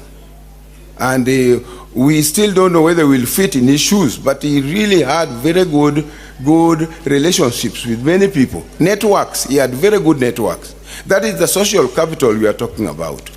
And of course, that is the gift that God gave him. And we still pray that God could give us the same knack of developing good networks like he did, so that we can also progress far beyond what he has done. What happens in the house of chief, which I am really decrying, is ni house of chief, belemana ni giparoni house of chief ni okosomo.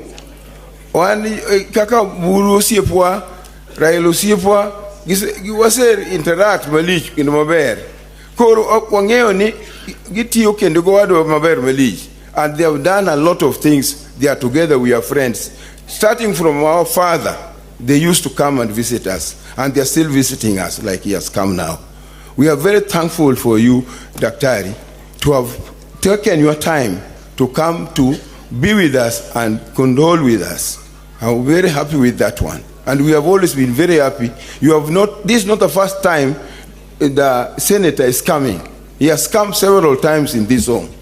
And that means that you are a friend of the family. And what my brother used to say is that, he says that osiep ibido, kakibido mimi, kakibido o mimi kata togo. Osiep ibido. Koro mede ibido nuago. Modo kata wambende, unyale nuwa some of people who are here. Kunde moko like Botswana, the House of Chiefs is recognized ka moko ditero ambassador oko.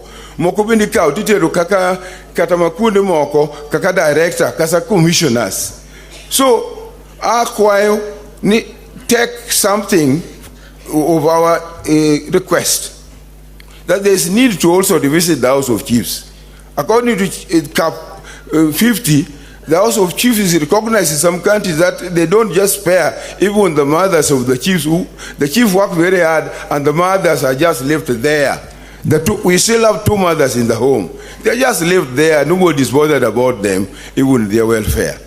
Some of these are a bit very important, even if I mention it before the MP, that you could take care of our mothers, the one that the chief left. Not that you be given some things, but we have some dams here, like Kamaro Dam, we have Yautinga here, we have another one up here. They can bring some billions of money there, and they will make the two mothers, one director of the other dam, another director of that dam. And then that will be very good. Those mothers will be very happy. They eat some, because even this government, they are taking time to eat. They are saying this is their time to eat, but they have already eaten. They have eaten from the past, and they are still eating. They say they are eating. So why not even this one to eat? Even the mothers to eat. They should also eat something. Otherwise, the last but not least is that what I'm saying, that we talk about memory stick. In our house here, our memory stick was George Odeira. He knew a lot of things, the cultural capital. He knows about customs, traditions, kitwagetiva, a lot of things. A lot of things Makoro die with, in that we are not just able to tap them using memory stick to get them. But we will struggle also to get all those and then have them in the archive. But I'm saying that cultural capital, we have some of them. We have some of them. And if somebody wants to know the Luo, we have some of those. I've written something in 1994 which went to an Italian journal and is detailing a lot about our genealogy up to the house of Adam. But cultural capital is very important because any nation that does not recognize its culture is a lost nation. Amen. But I hope that we will all recognize what George has done because he had a lot of that cultural capital. Amen. And so God bless you as you go home. God take care of you. Thank you very much. Thank you very much, Brother James. James ni ene namba rio. E mama gi lungo ni Dino Dero Nyakabola. James ni namba rio. Ten mama chiel ma nyithinda paga ngwen. Kosa paga bi. Gini nyithinda paga ngwen mama chiel. Kuro mi wan joko thoth. The second, adwa the number 1, 2. Short Charles. Kata lungo migogo Helen.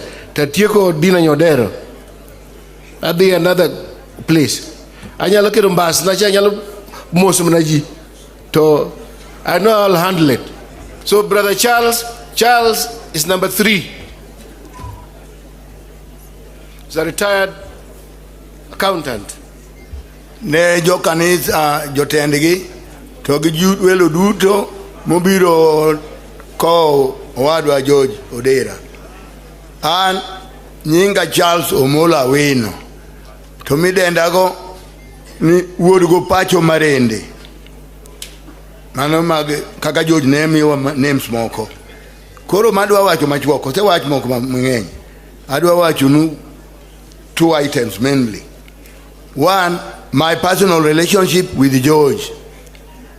Kana somo Homabay, that is from 67 nyaka 1970 secondary. Ndalono neniti gimoro ni vocational employment matiyo onge. Makanda oluji erusa mar school to unyalo ndiki tich. Koro wan indika ka Ministry of Education kate siyo bagai ko year. Kane an kuno nada kod Jojo merani easily Nairobi. Every time kadi kanye mabede. So George kai chula pesa to kona ni amano we nyiewo gigi to ge small fees ndalogo fees ne chin. Koro mano ne en very kind to me. Ma kadieri ndalogo yowete ga moko ne neno na sungora. Nikech ndalo no na wuotho gi lewni ma very expensive. English wacho kamano. Moko ni lungo ni aro to an mana pesa no mana yudo George mano mi ayudogi. Negin very fashionable at that time. Aro, double O, Real Brook, Mago George no mi ang'iewo. Koro kawe mano aduogo mondo atud riwruogwa gi joka wuon Raila Odinga or Joko Odinga as a family more relate gi jodalawa. 1964 Majaramogi ne vice president ma this republic. Ene mano yao chief's camp milungo ni goto yaro mane wuoro gero through arambe mari jopiny mano biro mo yao kendo that 1964 emubro yao ko wuor paya mano Jaramogi mo yao to kunde go ne wadhi George ne an ajaiga paga ngwen George ne pago chiko koro kwadhi kuno ywa kuno ne wamoso Jaramogi bokona bera bedwa bedo siepewa mane gikano ojiwo ane bang'e no ema onyuole owadwa miluongo ni mana 1964 no miluongo ni Joshua Awino. Oginga no chake baba na no chake Oginga in honor of that relationship, that special relationship. Omiyo wan kaka unena ni Dr. Buru man ka makoro jatelo mar Senate makucho wabedo ko Mombasa ndalo motiyo kuno. To ndalo motiyo no wambe nan kuno nitie chieng' moro no biro moluonga ogola kamoro mane wabudhe ni wuon gi no ore ira ote no neni nitie ng'ato ni kansula Mbewa ni ndalo milawo jicha ndalo mwa Kenya cha no ringo bang'e the exile yo Zambia o Zimbabwe. Koro wuode no to Mombasa to Mbiwani ne kumaka juang gini wae kansila Mbiwani to nyathine ka no to ne jogo nok Mombasa ukona ni wura ori ni monda di nikech ndalogo ne an secretary general mar Dohora Chuonyo oriwo Karachuonyo kaduong' mamwalo ka to gi Kasipul Kabondo ne an secretary general kanyo kano kwani ya agole joga mondo odhi otim ne joga rambe mondo bodi oter dala na kwayo jo Karachuonjwa mane wadhi ma kino no ter dala mano wi tudruok wada gi joka jotelo gi koro kata Karachuonyo ni kapok jaduong' Adibo gi nodonjo ne ntiere ndalogo okika mayo fibe ne ntie wagore mbangi go osiepna makoro senator ni gi okach ma wudu Bondo en the late sani kakor waringo kagi kacha mondo ne water ngama ne wadwaro gurunge mano otherwise owadwa ne ngama generous mosewaji kume mang'eny agonu erokamano mar chopo ka Nyasaye oritu.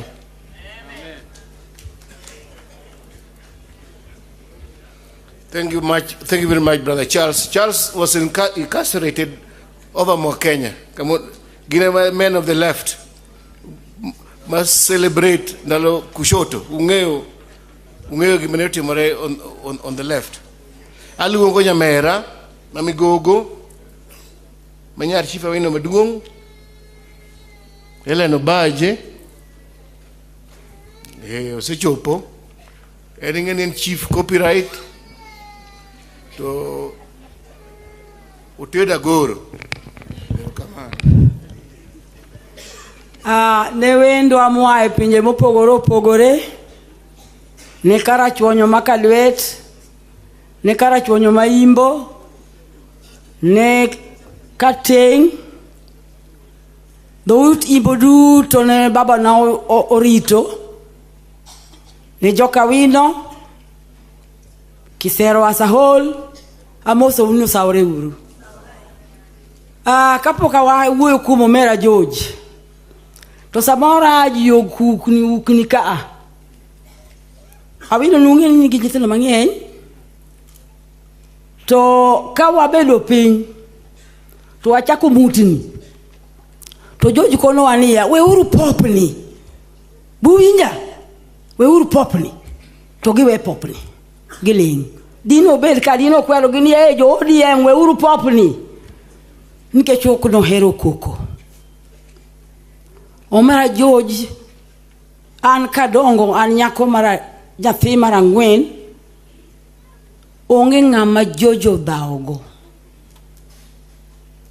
George ni okapar ni jomodongo dala ka Awino ka nitie ng'ama Jojo dhaogo George ni en mla ruodh kwe kutimo gimoro marach to koluni hey diuru mos gini timo mana kama and kosekona na tino nyamera ise wuoyo koda awinjo abiro mi dwoko gimos gimuolo guda Awino moriwo wede mong'e kuma wede nitie te kineno simbe moro kodwaro kokona dwadhi ywago ng'ane kona gimoro matin noriwo wagi wede wa te kendo ywago gi te to gima wuoro ni tho wang'e tek omayo wuoyi maratego wuoyi ma jachir wuoyi ma ka wuoyo gi nyithinda Awino to gidok piny te kendo ne gimiye luor isomo in gang'o isomo in kanye kwa George nyithindo go duogo piny te kendo giwinje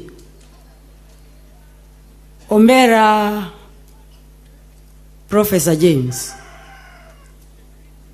kawi kit George no Jojo kie wang Guda Awino kie wang en ng'ama kata wodhi adhiya nang'oto kie wang kora kwayo unu mondo tim ang'owa uting dala Awino malo gi muolo mane Jojo timo George ne muol to ne jahera kendo gima Jojo owacho kong'eyo gima owacho kech nong'eyo kit luo gi timbegi onge ng'ama Jojo ok nomiyo nying to nikech timbenego to kendo kitimo gimoro to George biro na mimi ni dichiel gi timbedigo tiyudo mana nying onge nyathi Awino moko miyo nying omiyi nying apani kata nyikwaye bende owe gi nying Ka ok adhi mabor ahinya nikech an bende ok ahero siasa, be ok aja siasa. An mana ja siasa mar polo. Abiro somo gima nyimine ne ondiko, kendo ka unie eulogy no, to nitie kama ondiki ni Awino Queens. Ere Awino Queens go mondo uchunguru. King'e ni in Awino Queen, chung malo. Hello? Iwete George, king'e ni in nyimine George.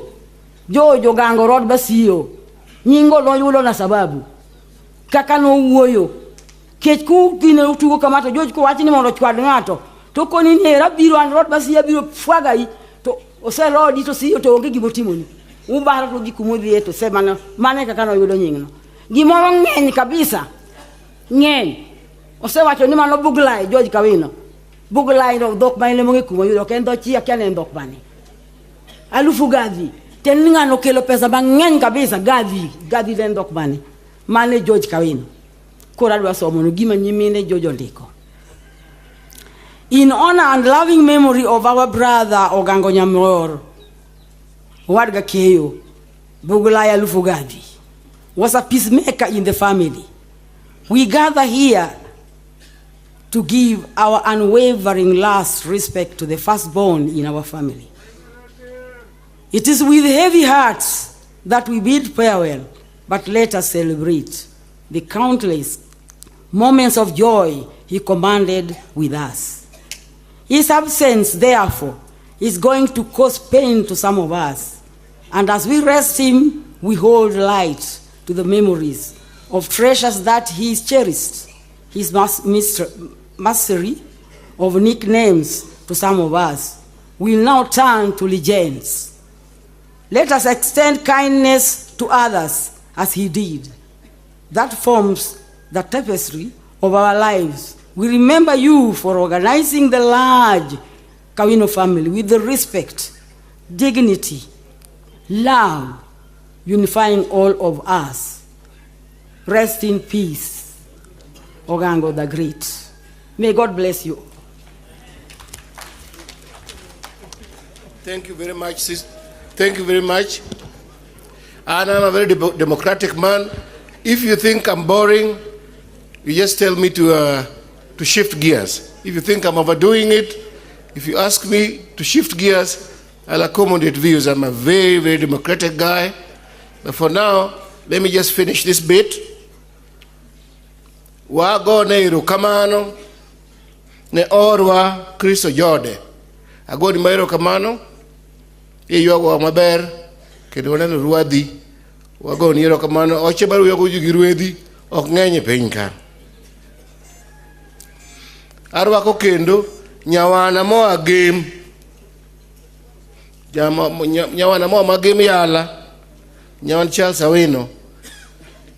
Jaduong' Okun kamibede wa mor kodi wagoni erokamano ochena moa koguta kak dhimu tok koguta nyamera majudi awinjo nu wuotho ka umbe untie ka wagonu erokamano kuom biro ywagowa ochowa moa game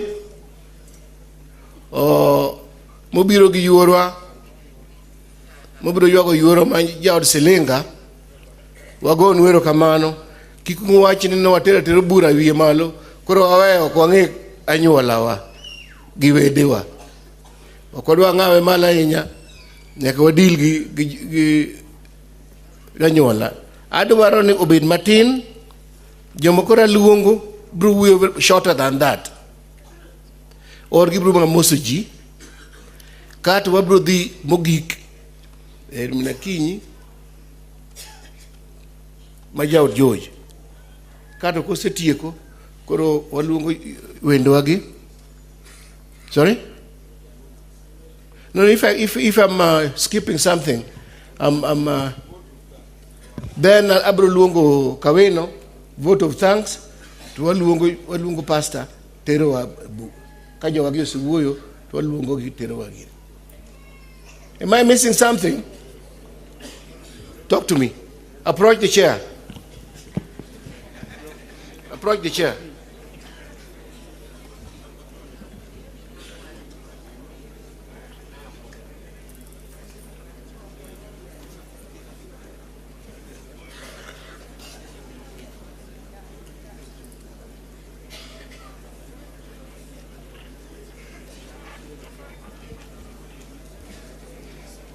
I'm available for correction.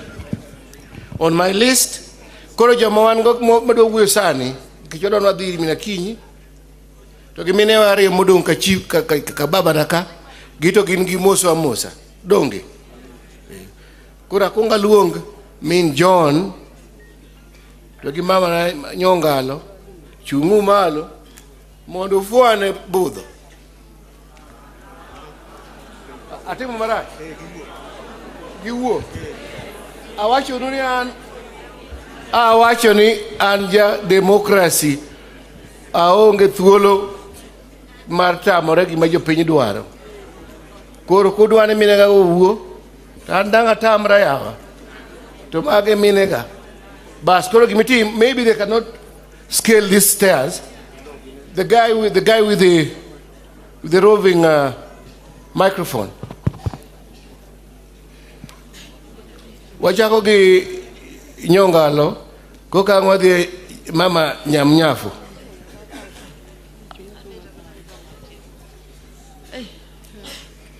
Amoso chokruok mobiro konyo wuoda ni misauru pok umosa kech kama untie ni ndalana adwa no mosa nyaka tung kocha misawauru akot utemo mane madwaro onge wach osewuok kuom wuoda George fwayo chato idwa temo ki injawo chunywa matin koro to wacha matin kende kuom wuoda George kech wane makoro wadonka ka ok wawuoyo ere ng'ama diang' wuok ka onge koro nyithindo gita wuoyo ni to wato koro wafwayo do bebe aracha ahinya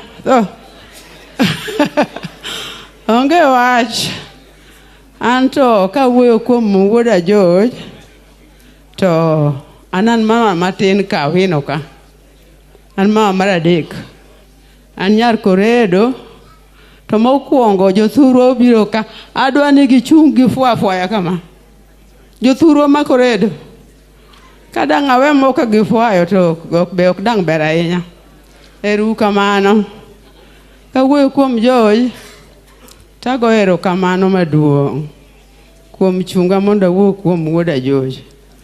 George ni kane jaduong' osenindo en ema nyicho dong' kar Awino kendo nyicho kawo suka maduong'. George osetiyo kodwa maber ka wach nitie waterone embe ka en gi wach okelonwa to waloso maber. George nyicha ng'ama ber kata nyicha otuo kamano to owuotho kendo biro mwalo e dalagi kendo wuoyo kodwa. Wago erokamano ok dwane marach ahinya nikech tho to nondiki. Omiyo George kata konindo osetuore ma ok ber ahinya makata en owuon kanyicha wadhi nene en bo ywago mana tho ni to eto koro thoni kinega masandra malit kamane.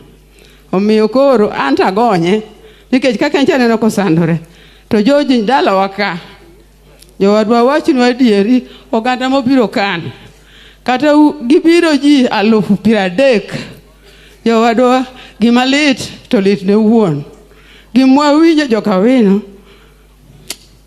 odwa kawo chunywa matek ahinya kuom tho George. George nyicha en ng'ama ber nyathi maber anwoyo ni nyicha George ber. George osewuotho kodwa maber kata wan mine gigi onge gimoro marach maseneno kuom George kata wach moro matek onge kata kuom nyithindgi gi yawa George nyicha ber. George ok diwinj wach moro kuome.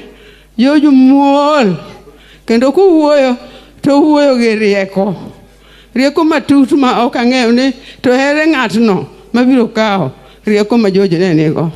George nyicha okawo kit babagi kendo apani nosomo babagi ahinya mokawo maonge modong'. Gik macha George timo aneno ka ema ne wuon gi timo kendo George osetayo maber onge gimoro marach maneno kuome. Mokwongo anta paro ni George nyicha ohera moloyo. Gimomiyo awacho kama nang'eyo ngimana kama antiere kech gik manyicha wacho gi George kata manyicha George biro mondo mi atimne ok apar ni nyicha osetimo dhir ng'ato moro ata paro ni an kenda kata kane owuoyo kode Kobiro ira, okwane mama, gima wacho ni no. Kakone ni okanyal, okwane to mama kakoro okanyal. Ere ng'ama biro nyalo na wachni. Mang na chandra, ma dwar kaka nyalo konye yo moro nikech remb to be nitie e piny ma wadake ni. To nyicha loyo ne yore gego makata dhi dwaro mana kanye. To nyaka londe jojo yo wachne no. Okona ni mama in kende to ema wuoyo kodi maka koro kiloyo na lweny ni to onge kama anyalo dhi. Kamano nyicha wan go George ka. Omiyo anta duoko ne maero kamano kendo agoyo ne jomo biro konyowa ko wuoda George ero kamano ahinya. Ero kamano.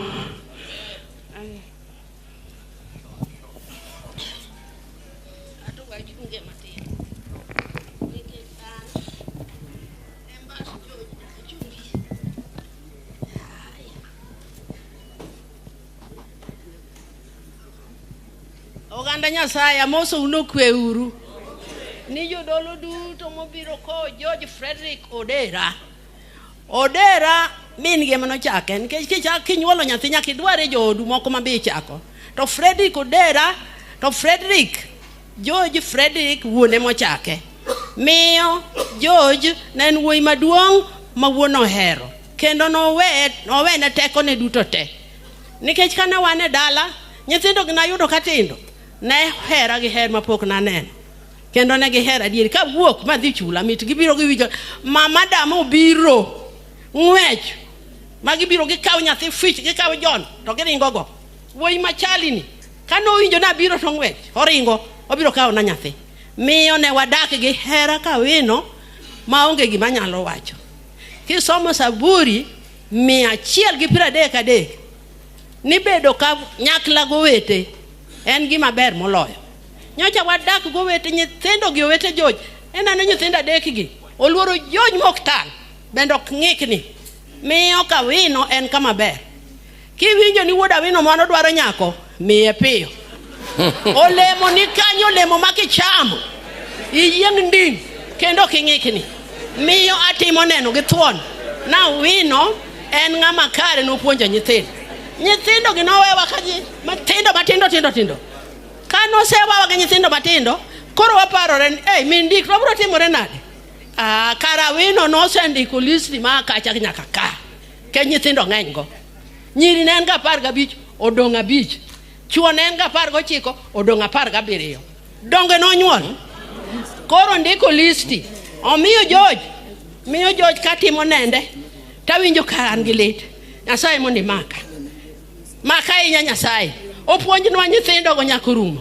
Gin kae yawuoyi ge. Awani ka ira ni ka gini ka te. Nowe ka thindo. Opuonji. Miyo agoyo ne ka Awino. Ero kamano. Onge kwe. Jomo nyuol ka nyakla ok dagi kwe. To nyithindo gi odak gi kwe. Kwe moloyo. Wuoyi maduong' oluwo bang' George ni. Ochake nyathi. Dichak nyathi ka okiere. Chake George. Miyo agoni Nyasaye ero kamano maduong' motimo nwa dala ni. Gima wacho nun kata mana nyakwara Awino ma dwaro nyako. Kikutamru. Awacho nu maler kata yawuoyi moko pok onyombo ka. Miwa uru nyiri mondo nyuol. Agoni Nyasaye ero kamano othoth ahinya. Nyasaye mondo res George kamoninde. Kendo rese kabisa. Kano wuok na lit no mali. Tang'eyo no biro golo ng'at achiel kuom gi biro bedo kaka George. Agon wero kamano. Wawacho nang'o? Mana mama na iluongo ni dama Kanyamfwa chula kama sengre. Ero wacho ni kata yo wuod wat ka Awino madwaro nyako. Madwa meto.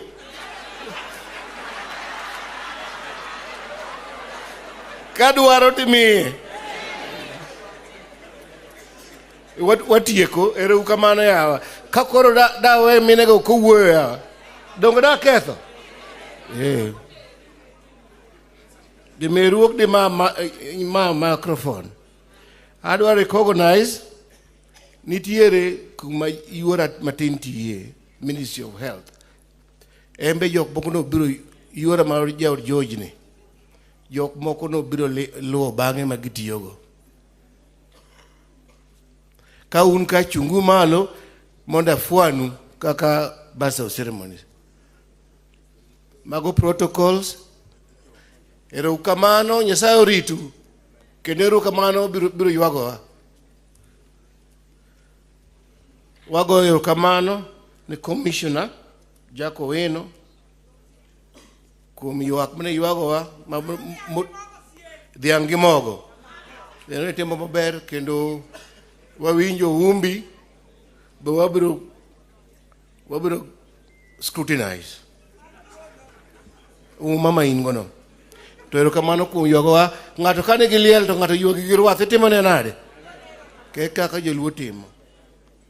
Kora, I want really to go very fast. The family members modong. Adwa chikora from kaka Chief Awino. Adhi ko bage. Gija komwa. To mana fuane ji.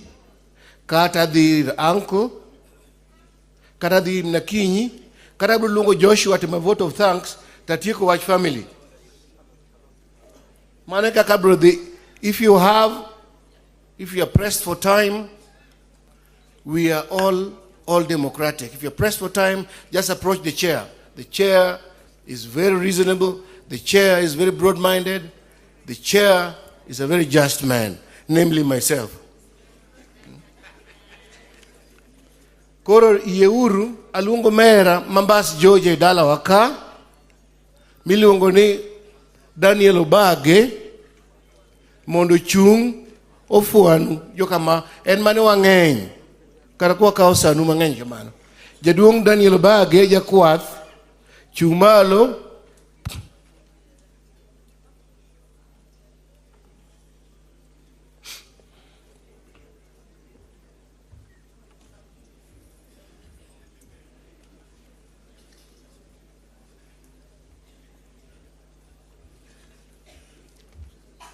Enero kamano maduong magone jotabodho wadwa Dr. Arunga gi wadwa Jaindi ayiru kamana ahinya uyiena adwa wacho matin ahinya nikech matombasna mokwongo akaw thuolone mondo mos wede gosiepe mowuok e tung piny gi tung piny ni okweuru duto okweuru kendo erukamano kuom biro konya kombasna adwa wacho ne ya Odera Fed Awino ogango Nyamyor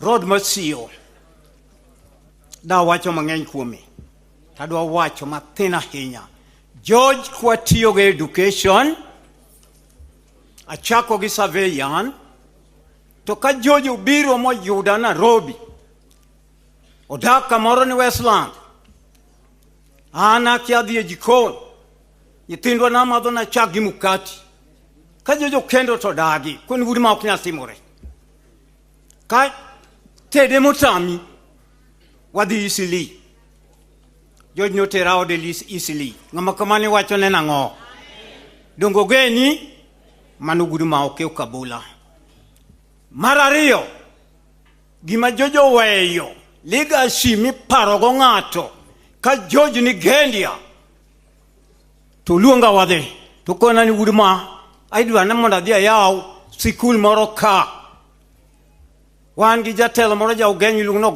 ogonya temo emano telo nwa omiwa thuolo ka jojo dhe kose yaw skul mo wacho gik mo wacho ta kone ni sikundi ni ndik ni ogango kidhi kor gendia kapok ichopo kamodi sikul ni kanyo mondiki ni Ogango Primary School mano nying George Odera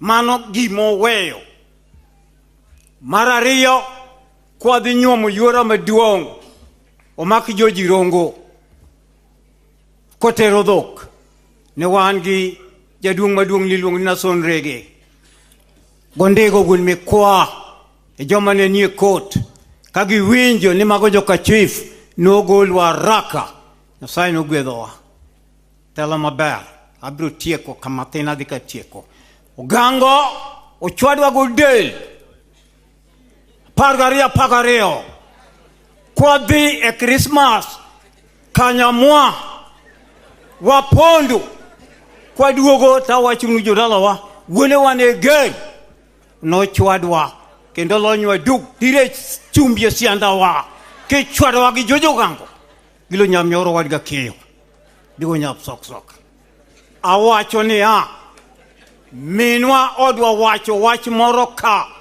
to kodimbo to eura chope kende kaita kamantieni mokwongo amor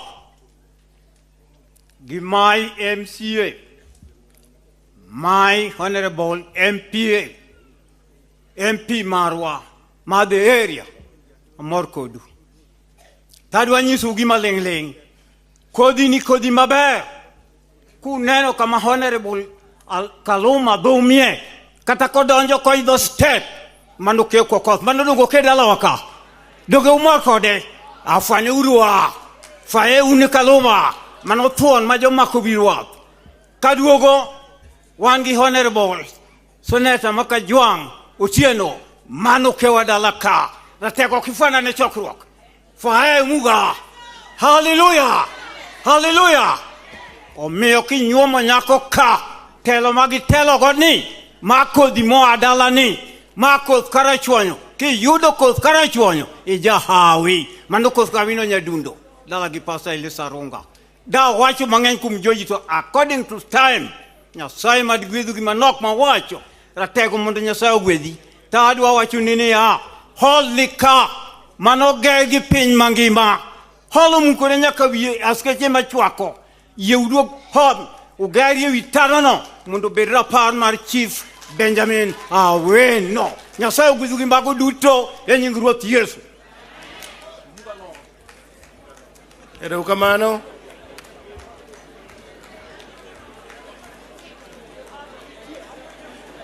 Order.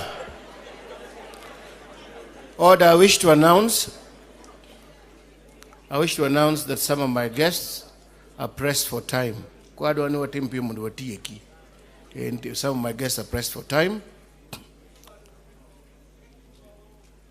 And again, you Kurumio, Abro Timo Kama. I'm on my own. I'm guided as follows, because our guests are pressed for time. Albru Luongo, Minjaki, Gemina Kinyi, Jobinyi Meka, Kagitieko, Talungo Joshua Kaweno, Timo votes of thanks to Rumo. Atimu Katimo Maraj to Kwera.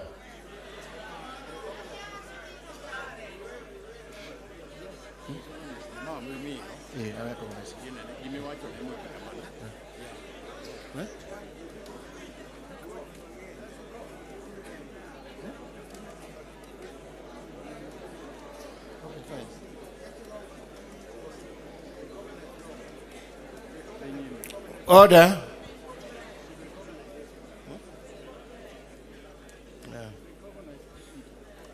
I wish to recognize the presence in our midst of the following Hon Samogutu, Waruaki, Wood Bishop, Kedwago Niero Kamano, Prumbiro Yuagoa.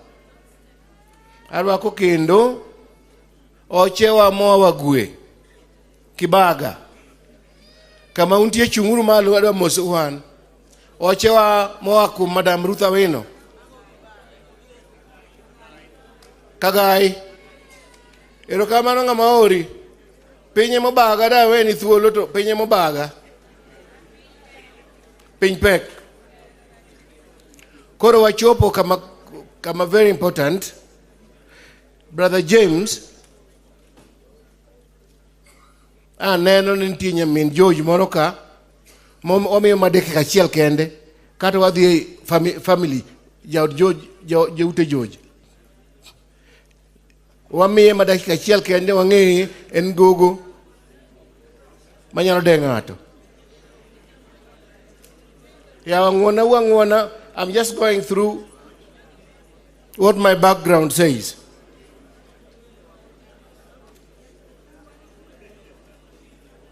Order.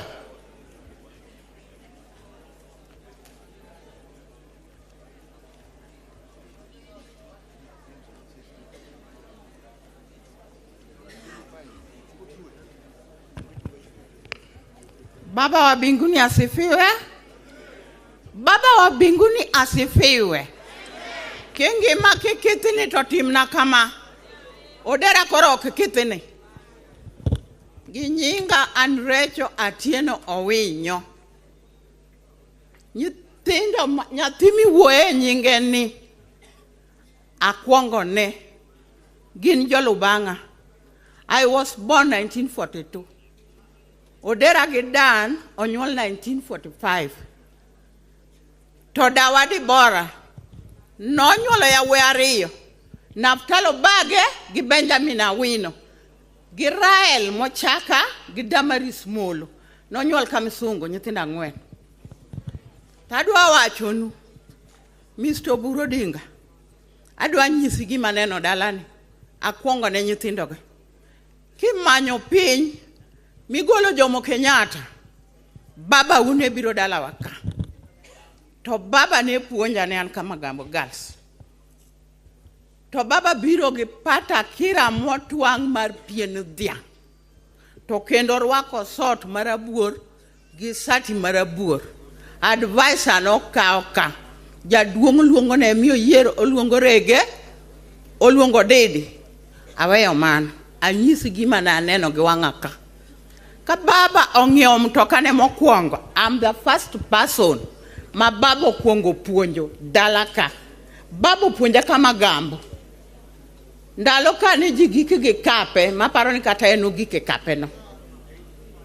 Omiyo I press my father. Anyisu joka Awino. Ni wuone na noriwore kama. Professor Awino. James. Anyisi ni ka oket George. George nyathi malong'o warego go e od Debora. Ka warego to kendo warege pong, warego dheru, to wachak warego ne roda. Ne an nyaka chiel nyiro sedhi te. Wadonge nyakwa roda miluongo ni Filgona. Awachunu, none gandik life history ma George. Odera ni ok kiny ng'ato joka Awino. Joka Debora, odera ok kiny ng'ato. Nya yuago dera makatong ni yuak nyalo golo ng'ate escoffin. Odera dino chu. Tanyisou ni loch ok wuoga. MP. Inyuomo nyithi nyamin Debora. Donge. Ma watu wa meot. Magi nyikepewa. Mama ni opuonja. Donge. Kaluma to wuono mana rabuon ta uso ta dhi go Nairobi ta dhi tich ta uso apuonjo go nyithindo. Omiyo am what I am. Da dhumu ni Kisungu japuonja ni ka Mr. Mtoko. Okang'e ni pastor na nitie. Pastor Biel, can you stand and wave? Mano pastor na moluwo bang' ong'e who am I in the church. Pastor, can you stand and wave? Erokamano. My husband Pia is here. Can you stand and wave gi jodalau? Chunguru wave. Ero urukamano. Dala ni ane mar. Sad onyuomo nyara. Sad. The last born ya our house ka. Onyuomo nyara. Okang'ene gidong chien be gisechopo. It's okay. Jokas bong modeko. Can you stand and wave? Ana chia sembo kas bong modako riang. Ero urukamano. Koran mar sad tanyar chief. Tadwa wachunu oganda Nyasaye. Loch ok bia. To telo bok bia. Gimomiyo wacho mano. Wan dawa wayudo ka ok nyuo kong'o to lemo Kanyamfwa ka. Dawa no thony kata nyoro na ywak ni to iti tho gi 100 year. To nyikwa ito tho gi higni matin. No lemo all the night. Magik muneno osimbo mowuok ka Dawa Debora. Owuok because of Debora Aluoch. No lemo na nyikwae. En ng'ow to bedene ema waidho wan winy. Koro wapenjo wuonwa to minu ni otuo. Ne kodwa make owuoyo tieno te. To konwa no gwedhou. My prayer warrior. Professor Kawino. Chung malo. Mai wuono kot. Kasabato donjo tipuko pi oko kibigo dala ka. Ogo kot. ji teringo lemo e dhod dawa Dibora dalani ka. Koro miyo da wacho mang'eny to kanyal wacho mang'eny. Omiyo kiluonga ni nyamin gimoro idwaro ng'a tawei.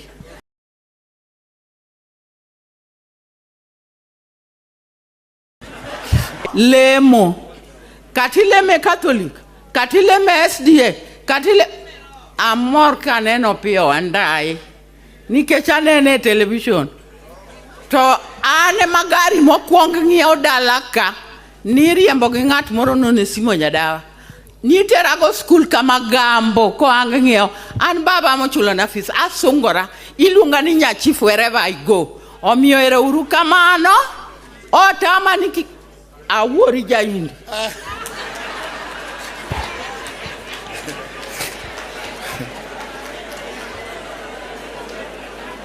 Onge ng'amota medongero wuoyo. Akoso kama duong' ochena nitie ka akoso maduong' ado mar recognize ka biluongo ka ochena ka mobiro mag bases ariyo ka chula Rusinga korgi Jaki mosura hinya ang'eno rwako maber kocha ka ode ta an koro oru maduong' modong' ka mosuru od gi Jaki wende obiro kama moa chula gi bases adek to kwa wamiyo gi recognition mosuru kama untie to chunguru mala fuanu jowa ochena moa kod gi Jaki e od George matin uneno kaka ging'eny yawa.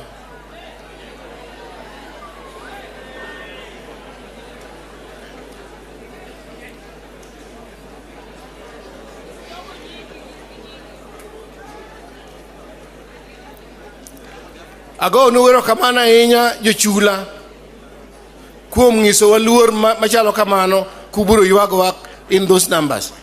Koro unuwena adhi gi program kaka na wacho aluongo Mr. and Mrs. George and that kato bangeno aluongo Joshua Kawino. End of story. As many as of those opinions say aye, the ayes have it. Koro min Jaki biuruka imina kinyi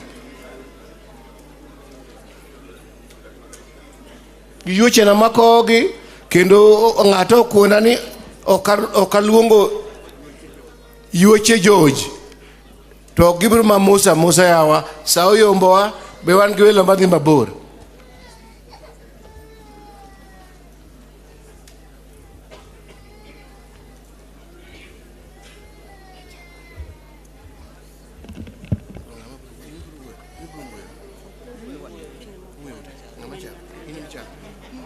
Yuara matin emanochak wuoyo.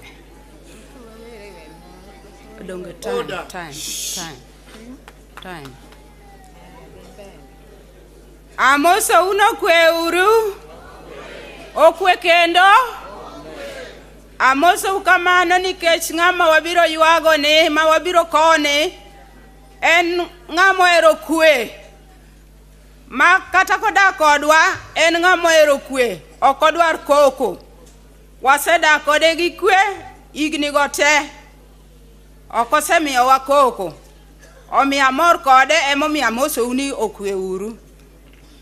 An kawuoye kuom jaduong' George kaka sewacho nuno ero kweno an emana rite osiptal koro mang'eny go okadwa wacho nikech satin igni mosetieko kotuogo an ema rite pok ne ng'ato dhi kode osiptal arite nyaka koro noninde lweta ago nero kamano kuom miya yot kata kano otuo kamano to ne okomiya pek ago ero kamano bende nowetege mano kaw ting'ne ang'o momiyo ugo koko.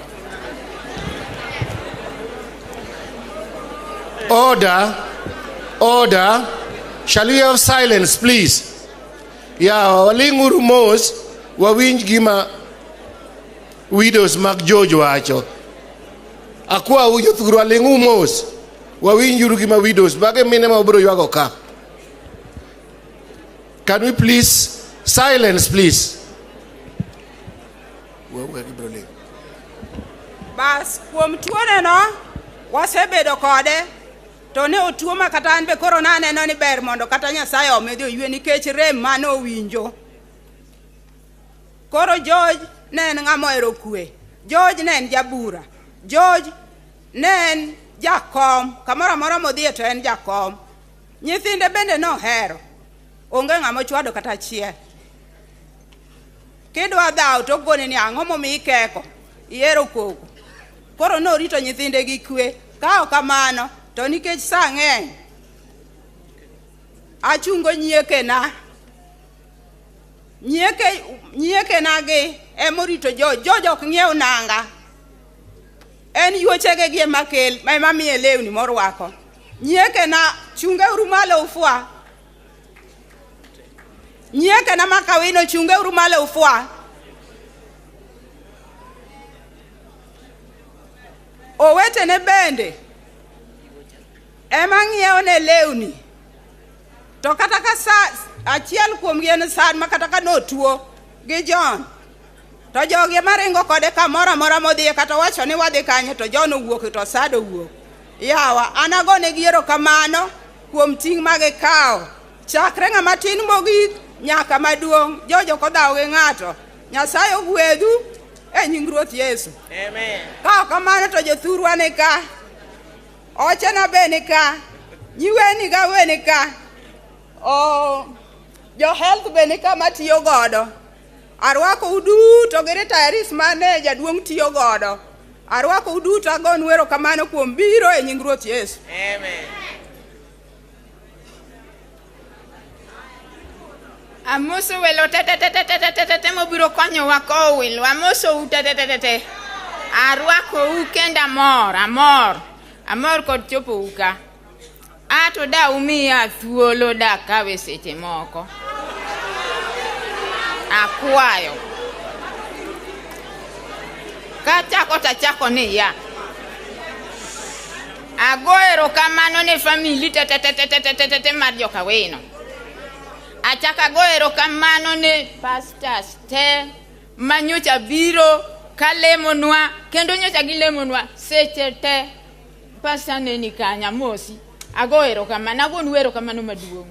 Kendo nyocha wagoero kamano nikech nyocha gilemonwa maweche duto manyocha timore dalano. Aneno kotimore gi kwe maonge gimoro maneno kata dhawo moro ni ji dhawo ni ji tiyo onge.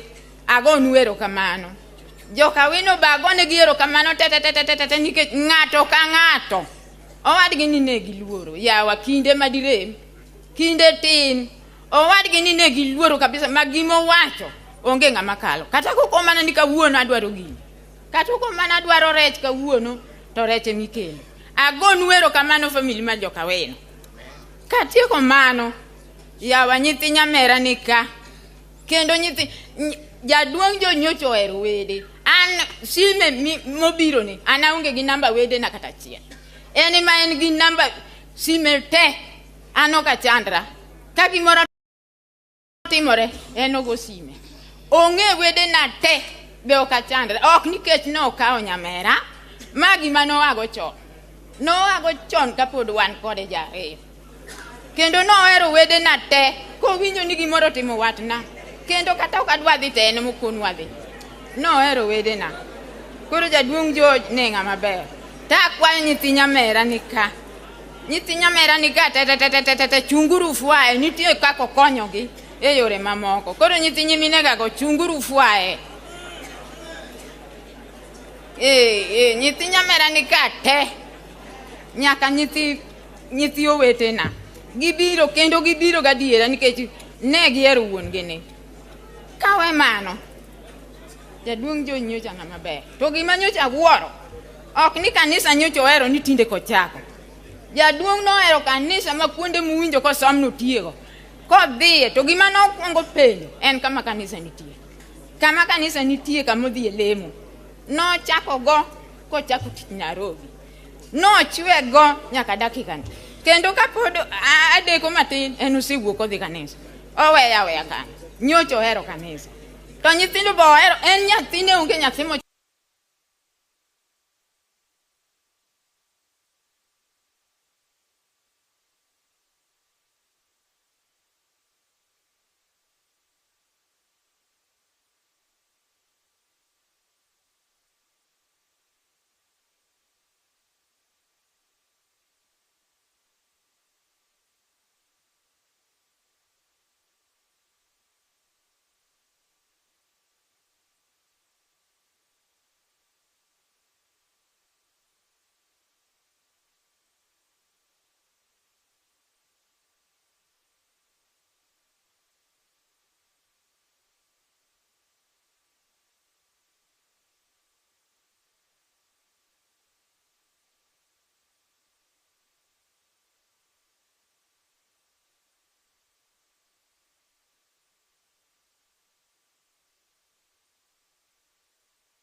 understand pakne no. George weche moko notigo kwe maber ahinya. Tadwa ni mondo ung'e ni Nyasachwa ma jahera mochwewa bende is a very romantic God. Emomiyo chweyo male and female. Koro wach miluongo go gango ni Lord siyo. Ka ok understand ni mbasne inyalo ule to ki understand. Mano is a very romantic terminology mani pak bado gango. Details ki penyo mbesene biru wuok kwe maber kicho chalo kaka wuora. Aduoko ne jopiny mobiro mokelo kwe kindwa kendo mobeda beda ka nyaka sani kadwa ng'eyo kaka wako omera George. Akaw thuoloni mondo aduok erokamano ahinya ne kanisa marwa ng'adonji ma pod obedo kodwa ka. Aduok erokamano ahinya ne pastor mochung' Kanyamfwa ka, Pastor Samson Nyasaye omed gwedhi ahinya. Erokamano ahinya gi pastors manika. Awinjo kotim recognition to ka winjo Lake Victoria. Lake Victoria kama Pastor Kongo Kiae, kama Pastor Pidi ae, akaw thuoloni mondo arwaku kaka ujolowa, kaka ulemo kodwa gi limbe motimo. Aduoko erokamano ahinya ne Pastor Misiani mokaw thuoloni mondo obed kodwa. Bende akaw erokamano ahinya kaduoko ne jodala, ominega madongo, ominega matindo, nikech gichung' kanyakla e wachni. Nyasaye med gwedhu ahinya. Nyithi George, nitie wuod George mang'eny nigi weche mang'eny ahinya miluongo ni Ismael. Ismael obedo gi baba en bende. In fact, Ismael wuon gi onyiso ni ok obi nene bang' 2 days, and it came to pass. Ismael yemwadil godo bende kwarwa kuwuon go osiptal.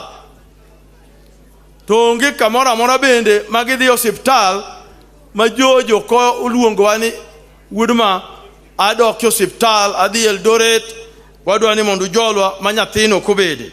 Bende mama ma yuora ma wuoyo ka owacho no bedi osiptal. Aduoko erokamano ahinya ne chuny magibedo godo magirito jaduong' George. Aduoko erokamano bende ne jo Ateng mangima o support wa malich ahinya. Jo Kokoth mangima, jo Karachuonyo mangima, aduoko erokamano ahinya. Jaduong' Odongo, Nyasaye omed gwedhi, utiyo kodwa maber ahinya. Jowa senator, women rep, aduoko erokamano ahinya. Nyaka governor obedo kodwa kanyakla. En gima ber ahinya ni e county ni obed wuod chief, obed mheshimiwa Opondo ne ni ka kendo chako duogo ne gibudho makodwa dala ka. En morna ni mar Nyasaye med gwedho. Ubedo kodwa kaka joka ng'ato. Homabay county mangima aneno ka speaker benika gaya waduoko erokamano ahinya. En gima ber ahinya umiyowa warmth maber. Omiyo an achung' ka mar duoko erokamano. Ubed gi chunyno. Machielo bende aduoko erokamano ne jo Eldoret Referral Hospital. Aduoko erokamano ne jo Tamarin Hospital mobedo korito merani. Doctors manikanyo gi nurses manikanyo kagin ka wamor waduoko erokamano. Utemo kadhano tho ok thiedhi. Aduoko bende erokamano ne ODM fraternity. Staff mar ODM ni ka kendo gintie ka duto. Ang'eyo ni ka Secretary General ochungo to ang'e ni bilo recognize gi.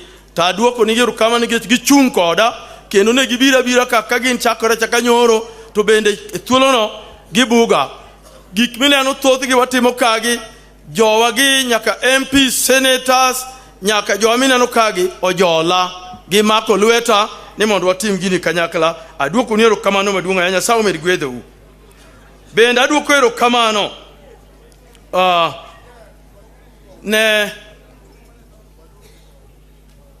treasurer moro mosedhi. En bochung' koda. Kata sani upenja ni to inade umanage gini koso gini bari ndasi. Akono oyo atuthini maber. Kanitie kama kuomo mokeroto anago simu. Ochung' koda. Secretary General ochung' koda. Bira eno monde number chiele dalada. He was the first one to arrive at home, just to know it's everything in order. Omiyo amor ahinya, Secretary General. I'm not able to thank you enough. Nyasaye biro gwedhi. Adwa kero kamano ahinya. Ka wadhi e secretarial marwano. Jaduong' Oduoro Ng'wen. Jaduong' Oduoro Ng'wen notwere koda. Uno Ng'wen. Akaro osiep be. An gi boss mosiepna. Okoni no wuda wino kwa wei. En kata kawuono embe pod othuthni mana koda. Erokamano. Osiepna maber ahinya ka en Dennis Oteko nyakoro Ludo. Mane gin ge college. Ade na pani in kai manyo duor kikwe odhi. Kikwe odhi. Nyaki yue kode maber. Mano be notue. In fact, Charlie Omera no make to ngama no miyo mak Charlie ne eno yuga kongo. To kano bi make ta ane mano no wanga kan gi beyond gi Kenyatta succession. Ane makoro dia. Omiyo no ket 3 months consent to prosecute bok wuogi. Koro mane ma oko wacho. Mone go wachka. Ana dhi mana lime. Tabeda ane makoro ndia. Mago no te baraka manu magonda lumoi. O to Nyasaye bodi to awantie. Nyaka kawuono. Adwo koero kamano ahinya Mheshimiwa Dip. Jaduong' ni ji mang'eny ok ong'eyo ahinya. Jaduong' ni bende wat dala kama timata daktari. Jomineno kae bed Mheshimiwa Opondo mano dala ka. Kamineno Mheshimiwa Moses Kajwang mano dala ka. Jowagi mineno gi related omiyo sami wacho ni kodhi makaber cha ober okorach. Ober kata kuma gidhieno okrach. Diji okang'eyo kata idwaro medo to kaber. Erokamano. Adwoko erokamano bende ne jaduong' Mheshimiwa Oburu Odinga. Oburu ni ng'ama ne osiepna ahinya dalawa ka en Charlie. To duogo bedo osiepna nyowuoyo. Kato kendo wan kode board of trustees ma the chama. Nikech en trusted, obedo entrusted with the wealth of the party. En a fiduciarian. En ng'ama inyalo kono magini to ok odhi lal go. Ok wadwa ni wabe joma dwaro notelo to wane mwabagini. Ana can assure you na sevedo the longest. Ana founder member and a life member of the party. To for the period nyaka ne ODM chakre 2007 nyaka wuono poka bedo gi any adverse audit question. Be okane kabiro bedo go. Okane kabiro bedo go. We will still do, and the favor of God biro konyowa to overcome those. To Jakom Raila Amolo Odinga benorio walwedo maungowa. Omiyo ansani poka wuyo kode until yesterday inang'eno biro ka. Koro aneno ko kebe maduong' oro wadgi maduong' ni ka wange ni wache no aweche go duto te. Ta duoko nero kamano ahinya kuom chung' kodwa as a family. Ok mano Nyasaye be. En kodwa ka in spirit. Omiyo there must be a good reason momiyo ken kodwa ka. Owadwa ni en okeo sakwa, anan okeo sakwa. Omiyo agombo ni kane yama ni ka be untie. Kane yama sakwa ni ka. Daka neno gi. Ginoko. Eru kamana hinya. Usetweru kodwa. Pod wan kanyakla. Omiyo warwako uduto.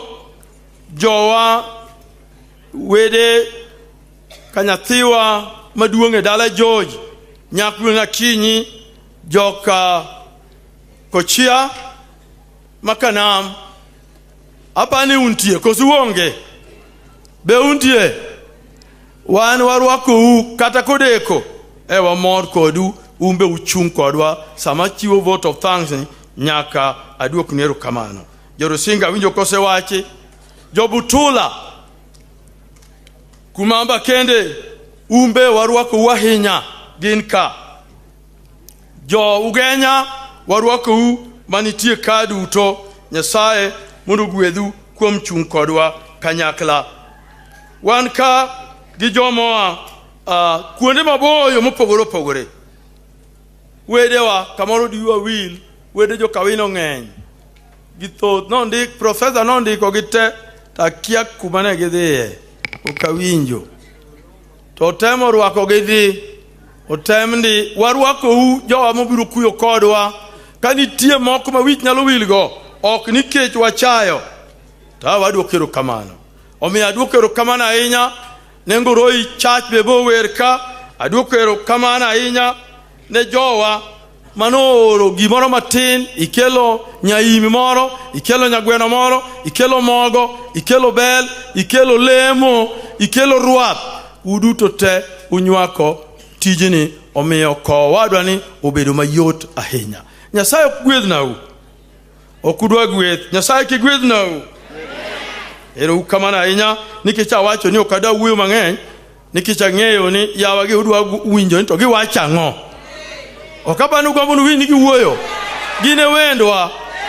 ano kadwa wuoyo mang'eny nikech omera na ng'eyo omera no bong'eya wadak kode maber ng'ama migosi ahinya omiya an adwoko thuolo ne master of ceremony tabudho ta adwa wacho ne master of ceremony nikech aneno ka gini chendo kidwa ni beda leader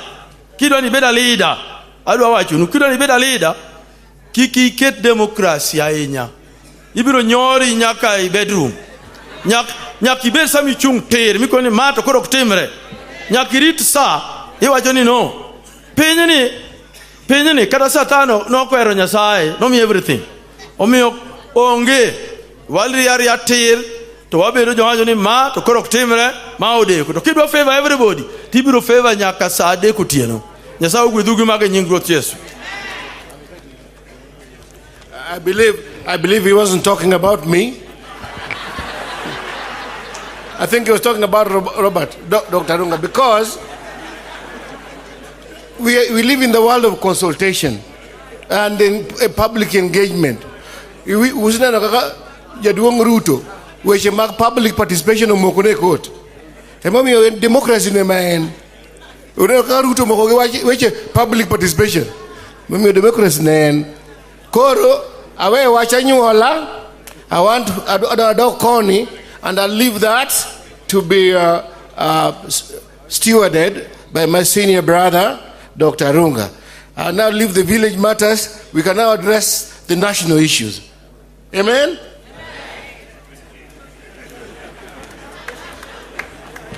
Nyasaye ber seche duto erorukamano akaw thuolo ni monda recognize assistant chiefs man kate assistant chiefs man kaunka chungura ne mondo wa recognize u ko assistant chiefs moa egwengwa ka aneno assistant chiefs waro pande erokamano fua ya wabro nikech weche dhi matek gine magisebedo ka gimiyo security ka chief marwa Dan bende nika erokamano chief wago erokamano gikusetimo administration duto kochakore assistant chief kata kochakore jodong gweng machopi kuom chief marwa assistant chiefs duto moa sublocations ma outside ating wago nwero kamano kuom rito security ka nyaka nyicha chakre week mokadho nyaka koro wachopo sani nikech sa abro luongo our honorable MP mondo koro kaw the rest or run go very fast nikech ang'eni wachni ka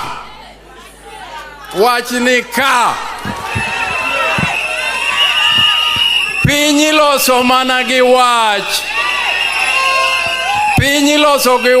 onge piny minyalo losi ka onge wach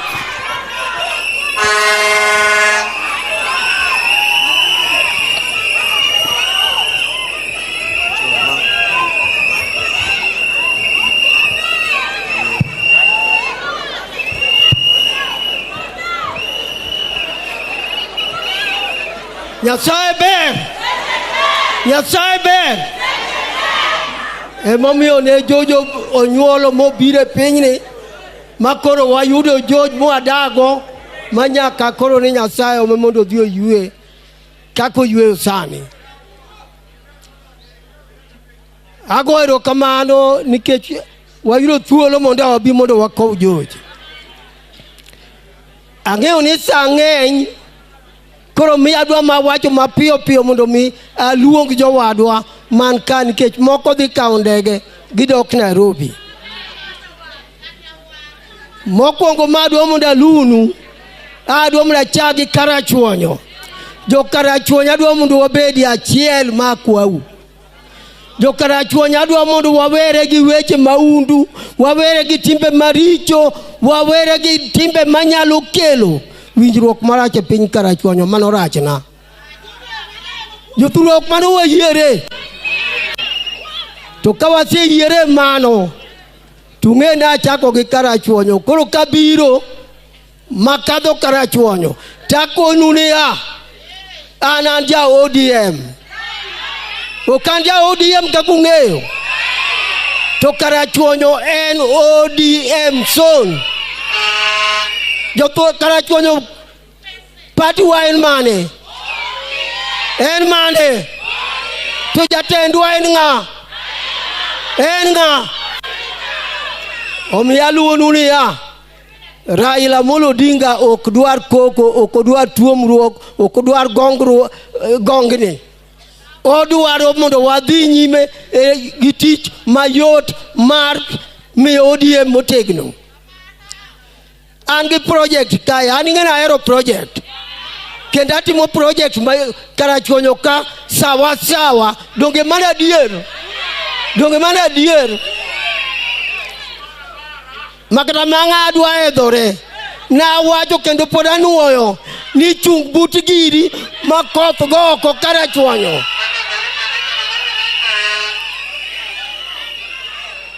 To kaonge ya kaonge to kodwa muda wacha. Awacho kama e bathe kaendi jatelo maduong' no biro yawo na project moro ma wadwa mondo biro yaw on a special day ma jo Karachuonyo yuoro. Mano Kanyamfwa mixed secondary school mana kae. En jomodak machiegni odhi ong'iyang'iya kaka dormitory magero kanyo chal. To itiedhori ni chanda dipo. Ichanda to kata gimiseti monge.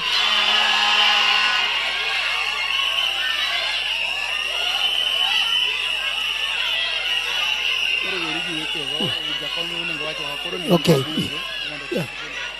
Koro miya konunia gimadwa mondo utim register uru kaka members mag ODM. Kendo mane chaka mapiyo. Okuwinjo? Sana rach. Koro miyo adwaro unu ng'wono wabiro wuoyo bang'e kaka Karachuonyo. Omiyo sani nitie joma ndege yombo. Koro miya biro ketho protocol mwatiyogo pile. Joma ndege yombo gi to jatelo ng'eni ma kelo na wach ndeki chato watakiani pilot osedonjo iye. Omiyo adwa mondo aluongi Senator ma jatendwa Daktari Oburu Odinga mondo bi mokwongo.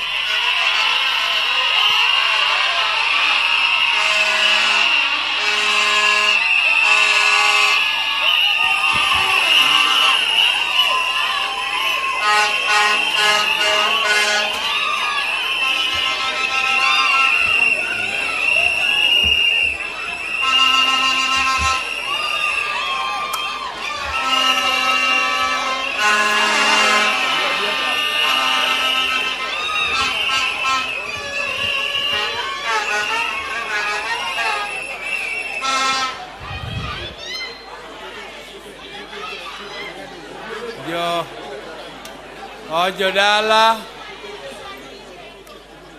duto mbaka chief Awino nyadundo, Awino ruodhi Imbo, to gi joko koth duto, to gi jo Imbo duto, to gi jo Karachuonyo duto, to gi jo Homabay duto, to go osiepe duto te mochopo. Amoso uduto no imre uru. An dalaka asebedo kabire e kinde ka kinde kanitie liete madongo dongo ka asebedo kabire. Liel mana kuonga bire mokwongo nen mar jaduong' mawuon dalaka mar Chief Awino Nyadundo. Nabiro ka maywaga Awino. Kendo kae adoga duogo ka kana duogo ywago jaduong' Arunga. Kendo adoga duogo ka duogo ywago jaduong' Kisero Shem mane jakomwa mar Homabay County Council. To kawuono wabiro ywago Wuod Awino Nyadundo maduong'. To Wuod Awino Nyadundo ni waywage bende nikech en makoro nyo rito Kawino ka en morito ka chief. Koro miyo wabiro ni mondo wagoni oriti nikech maeri en osiep. Ta winjo ka akia ni nyar jo Kawino moro owacho ni Kawino chief ka ni ka ineno ka Wuod Awino moro dwaro nyari ni to mondo imiye nikech gin joma beyo. An mina yie ni jo Kawino gi joma beyo. To kata kamano jo Kawino we bedo one way traffic ube miwa uru nyiri abadwa no yango mia moro. Abadwa ni yango mia mora ago.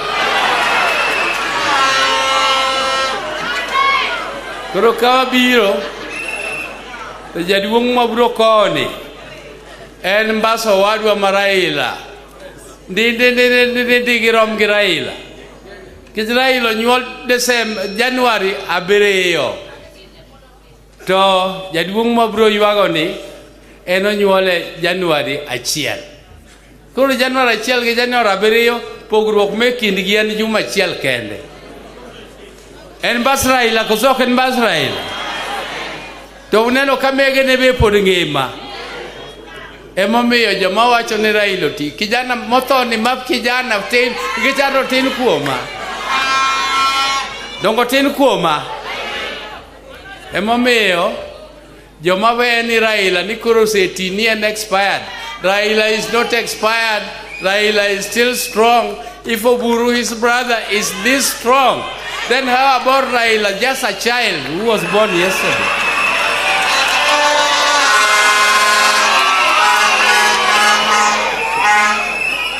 So when you talk of contestations for the leadership of this country, others, people who are with us in leadership, particularly in our own coalition, you should not pressurize Raila to tell you that you are the one who is going to take over. No, just talk to people. Come even here. If you force Raila to tell our people that they should elect you or they should nominate you to be their presidential candidate, without talking to them, without convincing them, they will not vote for you. So just come out and compete. Let Raila also be in the ballot. Let us be democratic. Let us select one best leader who will give us the leadership of this country. Let us not talk about it too early. Let us give everybody a chance, including Raila. Manegi manawacho. And jodalawa awacho nunia no siep jogi. To kadwa loso mang'eny nikichare ngadhi kumadhiye. But here in Karachuonyo, we have been told that there is no ODM. We have been told that one of your sons, Omolo, is appointed, you call him PS of security. I want to tell Omolo, we are very happy that you are the PS of security. Please concentrate on your security jobs. Don't come with maize and beans to distribute here. Security is not good in our region. Just concentrate on your job. We are very happy that at least One of our sons is a PS there. We don't have problem with that. Even though Owalo is there, he's a minister. Let him concentrate on his job as a minister and let him deliver on the docket he has been given. Distributing maize and beans is not one of his docket. That's not one of his responsibility. So our people want service. And you are trying to sell order here. But that is just like selling nguruwe in Saudi Arabia. It is poisonous. We don't like it. We don't want it. And it will not happen. It's not helping you. You should build your careers. And I want to tell Ruto, please, for a moment, Ruto, we know you so well. We have worked with you closely. Tell the country the truth. People are suffering. There is a lot of burden on the people. You are imposing too many taxes. And we know it as a fact, Ruto, and you also know it. That you will never raise more revenue by raising tax levels. You need to reduce the tax levels, expand the tax base, and close all the loopholes of corruption, and you will get enough money to pay your debt. You go to Rumeru and you cheat people that you have been working very hard to pay your debts. Now you have finished paying debts. That's why you have gone to Meru. But then which debts have you finished? You have not even paid the Eurobond. You have not even started paying it. And you are saying that all those ones were incurred by Uhuru. But you are earning money as the deputy president of Kenya up to the last minute. Why did you not resign? Why do you call it former regime? And you are part of it. So we want the truth to be told. Don't lie to Kenyans. Just tell Kenyans where the money is going. Kenyans are paying taxes. Where is the money going? I don't want to joke away. Abru yuagu walk abru go siasa anamor. But one, I want to finish by bringing to you the greetings of my brother Raila Molo. Raila, rani monda kel mos makende ni joka wino kendo monda nyisu ni nitie wuoth moro mowuok modhi e kiny. To wuodhno idware gik mang'eny midwaro ni mondo tim.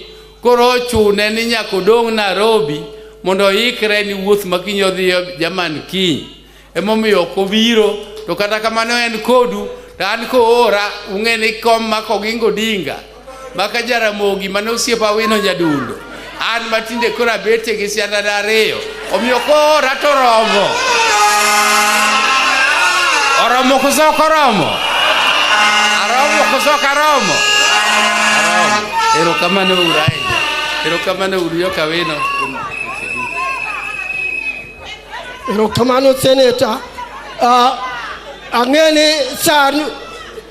Sarach miyo e umonda dhia haraka. Kora luongo ng'ama racha ka luongo ni minority leader nikech mano ta mistake. Akiana luonga ni majority leader nikech that's what you any majority leader wano pia wandai.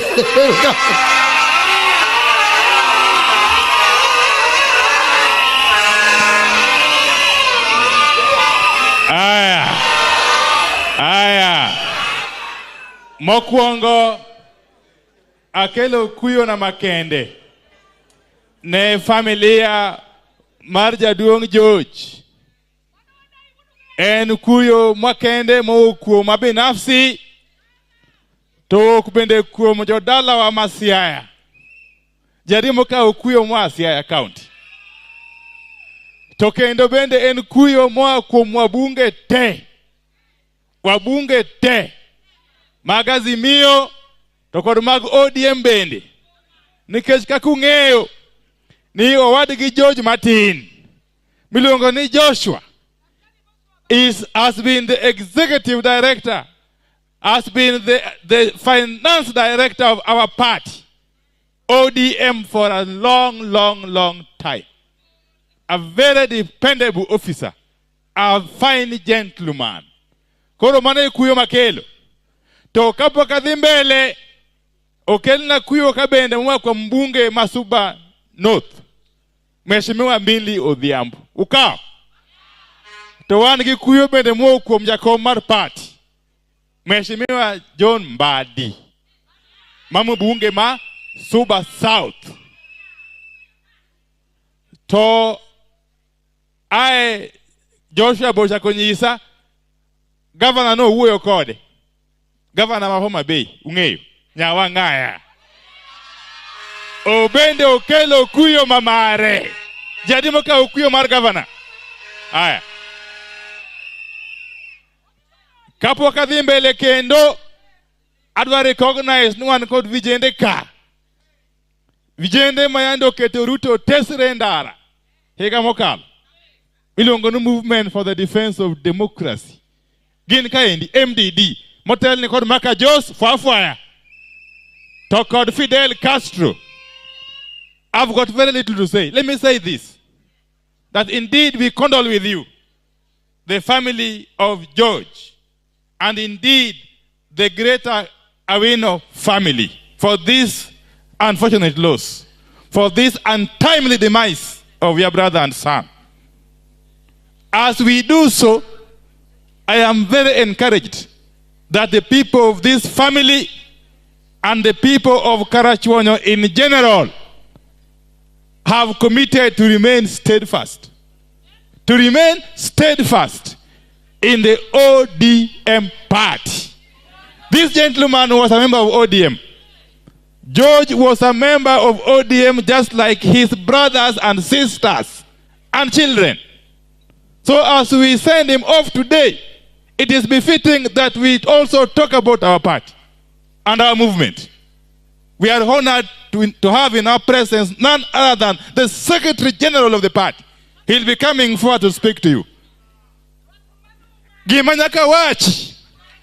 Ene Karachuonyo wan wayie kodu. Wayie kodu ahinya un Karachuonyo kech mokwongo umiwa wuoyi ma wiye ler. Miluongo na Dipo Dikuoms.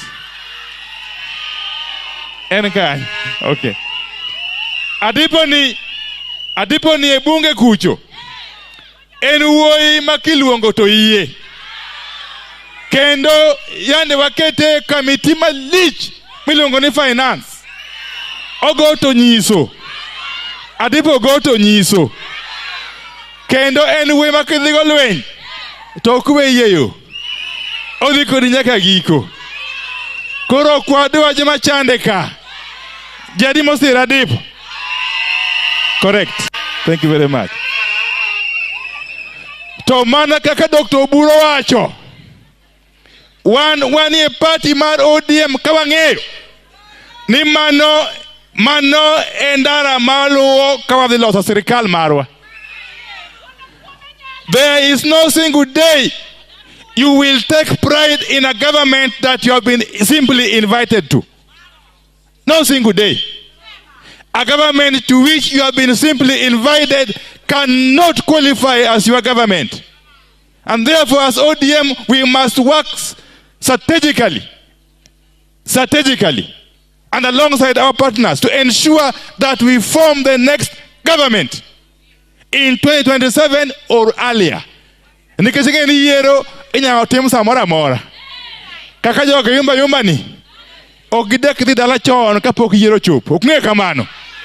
Omiyo Karachuonyo kaendi. Nyaka wawach kendo wa commit ni wabro bedo e ODM kawuono kiny nyaka chieng'. Kamano. Ka idhie sirikal, kidonja sirikal in as an individual, whether you are appointed, you are nominated, you are invited, that is your business. That is your personal business. The only time this region has witnessed meaningful development is when we have been in government as a community. Okamano. Sirikal manyalo bede gi duol emna sirikal mwadhie kakoganda. Ok sirikal medhie kendi kogweli. Mano mari gi matjidala. Okamano. Wano wango wach gi ngata mane sirikal. But they should perform their roles. Watch mar siasa turwaka, they must know no ODM is the ruling party. ODM is the ruling party here. In Karachuonyo, in Homabay, in Siaya, in Kisumu, and in Migori. Just like it is in Nyamira and Kisii and everywhere else. And if you want to test your might against ODM, don't come through the back door. Wait and face us frontal when elections are called. Jadimo wacho niburo kuodo wijachien ko luongi yero kaendi.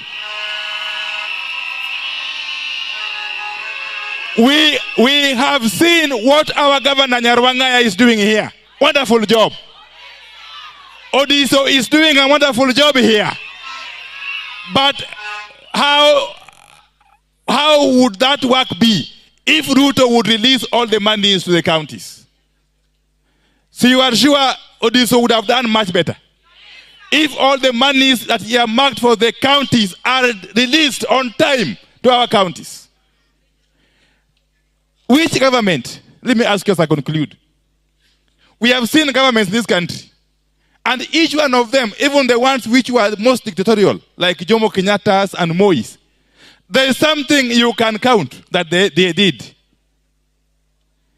And a good day is known in the morning.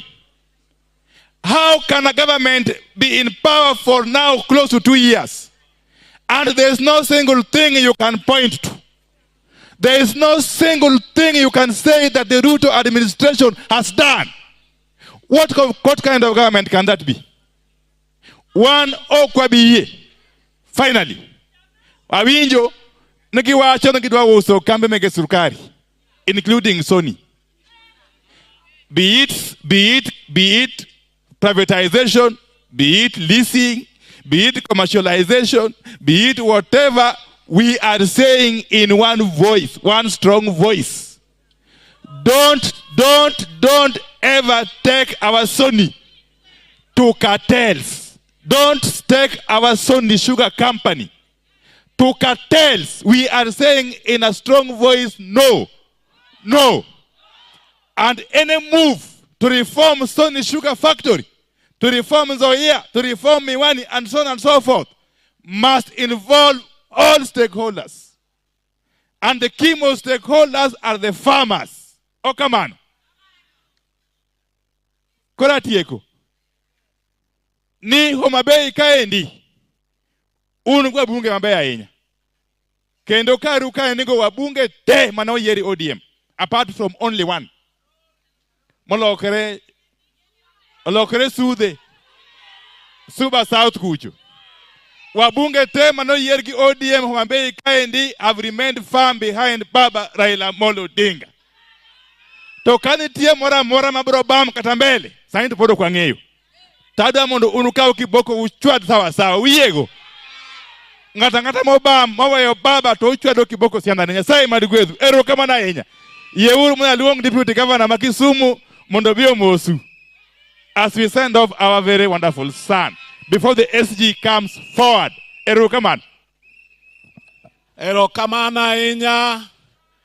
On behalf of the governor of the county of Kisumu, on my own behalf, and on behalf of the people of Kisumu, to you, Elder Awino, who is our direct link with this family, the larger Awino family, Jo Kanyamfwa, Jo Karachuonyo, Jo Kenya, Jo ODM, Nyasaye ber. Sechete, afu anane urukamaka uye diye Nyasaye ber. Wabiro kaka Kisumo, mondo mi wabede achiel kodu, ka ukoja duong mwaluoro kabisa. Uwinjo kaka jose wuoyo ka, and the testimonies mawawinjo ka are enough proof ni jaduong George nen ng'ama ber. Omiyo wakao thuolo ni makende mar kelo mos mowuok Kisumo, mowuok kuom governor gi the people of Kisumu, ne unduto mane ng'eyo jaduong. Wan ka gi jowa mowuok Kisumo mang'eny kendo osefulgi. Wan gi deputy speaker Manyadala ka, to wan bende gi Bob Patrick Madanji, to wan gi wajumbe bende mowuok Kisumo, wang ne migi thuolo mondo giwuo. Bang mano anan gi weche adek kende kawuono awach kosawe. Awach kosawe. And I will say, number one, we have no issue about the appointment of anybody from our community in the Kenya Kwanza government. If anything, Ruto should appoint half of the Luo community into that government. However, those who are appointed into positions in Kenya Kwanza must demonstrate by deed and by word that they mean well for our community. An kana biro ka mo kedala gireyo molo koso ana woni ndara ma wuok cho madonjo pala ni ndara ber ndara nywe tangoma neno cha emomi ono wacho ni anybody who is appointed by this government nyaka convince gi ni jodala wa gibe jo Kenya koso kamano omiyo development mitimo anywhere else must also be felt in Luo Nyanza in equal measure. Mara riyo, anyone eno gimoro ka ni joma ni kocha itiyo godo mondo mi oketh weche madala ka. The Kenya Kwanza government have devised a strategy of keeping us busy in our backyard. Those who have been appointed, instead of them delivering, they are coming to meddle in the affairs of politics. And so from Migori, Homabay, Kisumu, Nyakasiaya, ena down ye kindia UDA gi ODM. To wanwange idalaka chama ni moja tu na chama ni ODM. Kosoka mano. Chama ni ODM. Mara dek matiko godo eni nyaka wandikre kaka wanachama. Kosoka mano. Kawasendikre kaka wanachama kochopo samoya register mar voters. To andikore as what? Voters mango mag piny mar Kenya. Gima wangeyo nine wago kura ne Raila Amolo Odinga kaka president in 2022. Kendo pod wadhi gone kura kaka president in 2027. Whatever gima ng'ato dwaro odhi omany kuche, wan wamanyo kuch kama wangeyo Raila Amolo Odinga. Man Nyasaye ket chuny jaduong' kamokwe. Aya uwinjo o jakara chuonyo ni eto wacho mana gimoro achiel kende mondo mi aluongi ng'ama chielo. Charles Ong'ondo. Basi. Eloya won kako Ong'ondo were. Ae piny Mumbo. Akelo kuyo majo Mumbo te karuoth ka. Kendo makawino agoni mos mathoth kabisa. Unge ni kako gai ma milambo anawuotho hapa na pale. Omiyo chama mara NOD kendo sama wacho ODM to ngibati ka ng'at Ruto nitie ten kiko go polo kogoni ODM to polo ODM Opio andai dake go matien wadhi ka Yesu kokwa biro dio Ruto piny ODM Kawino ODM Gima wawacho nu jokara chuonyo gi jo Mumbo Sani kendo advise jo ODM Kingeni inja ODM Luenji tetete wachiko karuto gi yo UDA Luenji kikichaki chikne ja ODM wadu Luenji wago Ruto Pinka wago Molo Kendo gi county commissioner Wanalilan molokore UDA youth Omiyo sani wan wawuok oko kendo yokara chuonyo gi jo Mumbo. Let us not allow the history to repeat itself. The betrayal of 1960 kik chak duoka kendo Omiyo ka ng'ato yieri PS mano mari gi jaodi gi jou. Omiyo wach mar ODM mono wanindo. Ng'iyane bathi kineno ka ng'atuto ni kanyo. Ng'iyane bathi. Ng'atuto benitie. Bas kija ODM to goni polo ODM. Kendi tingo badi malo ODM. Joko kane ODM. Polo no eni wache nyaka gi jodolo. ODM. Nuona ODM. Asante ni sana. Haya walingwane. Koro aluongo. Wewe aluonge my boss party hawa. Aluongo Secretary General Mar ODM. Bwana Edwin Sifuna, Senator.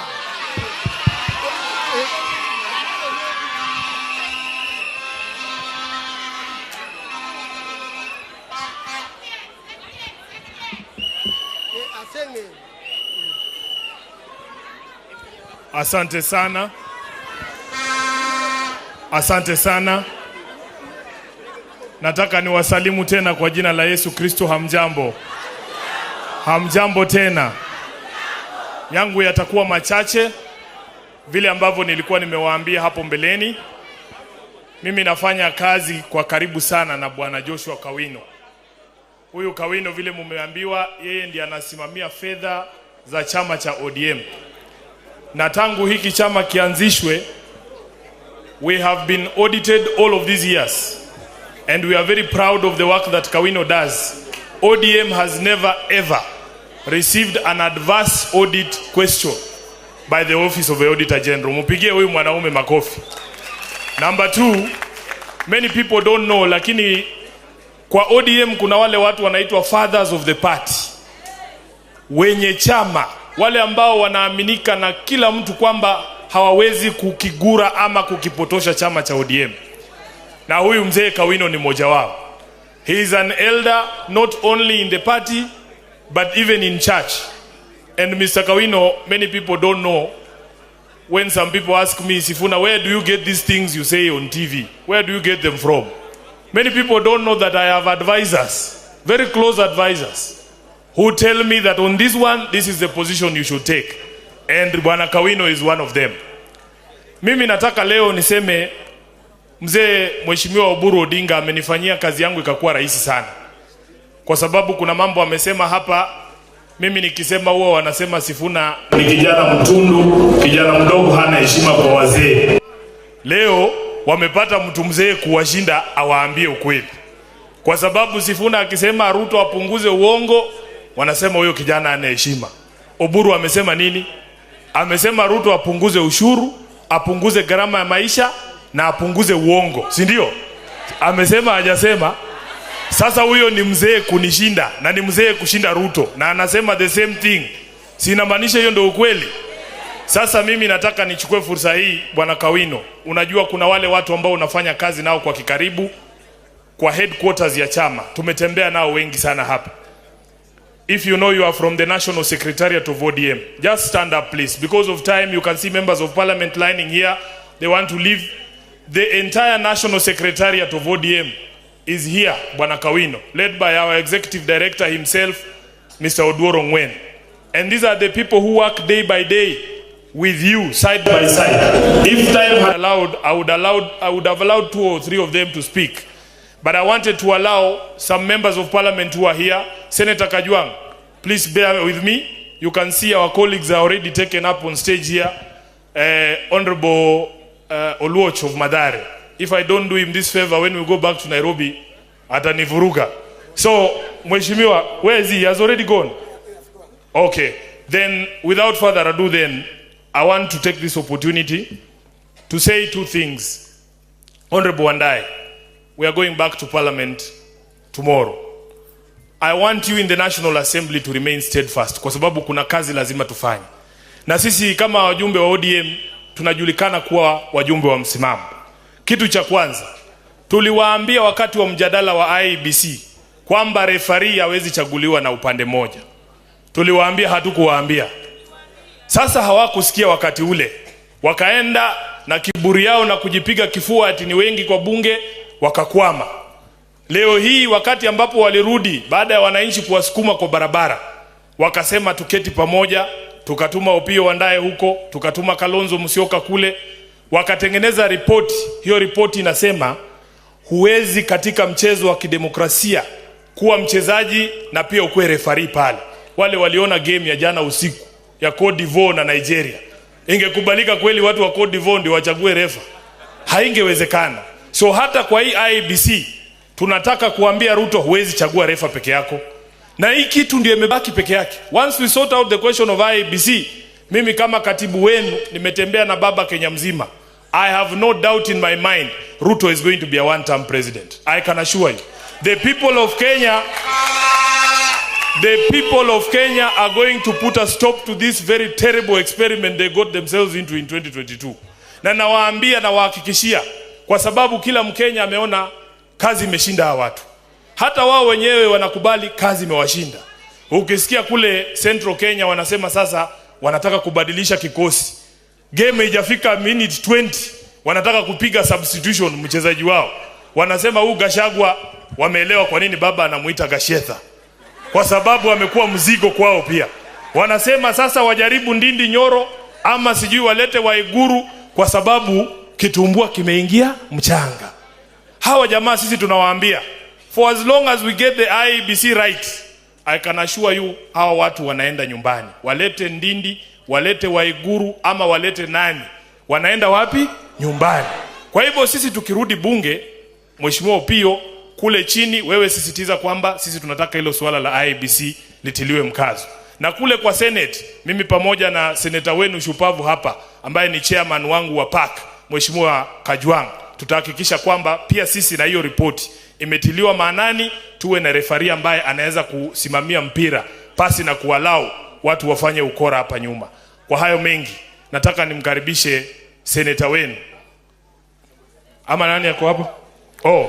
Mheshimiwa Oron.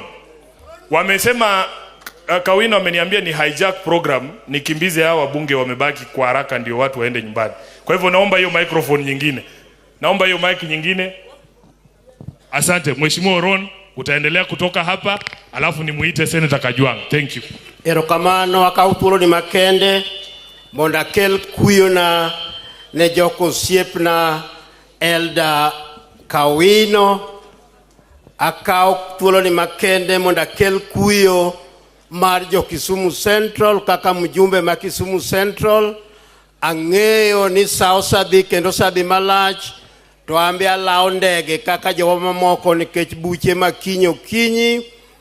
Okadwa wacho mang'eny, anyo yiera e party maduong' East and Central Africa Party miluongo ni ODM. Ebwo jatelo achiel miluongo ni ng'a? Raila Amolo Odinga.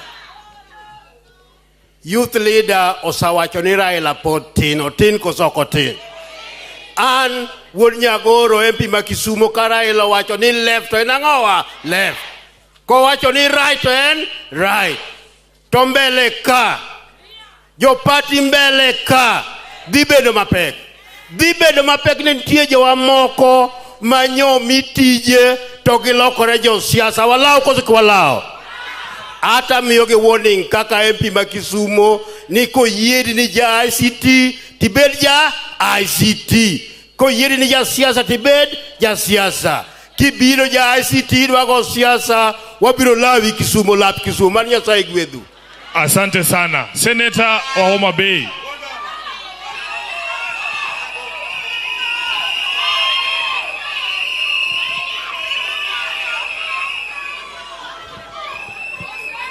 Aya, joko koth, jokara chuonyo, kuye ni Nyasaye ber kumose yamo kama.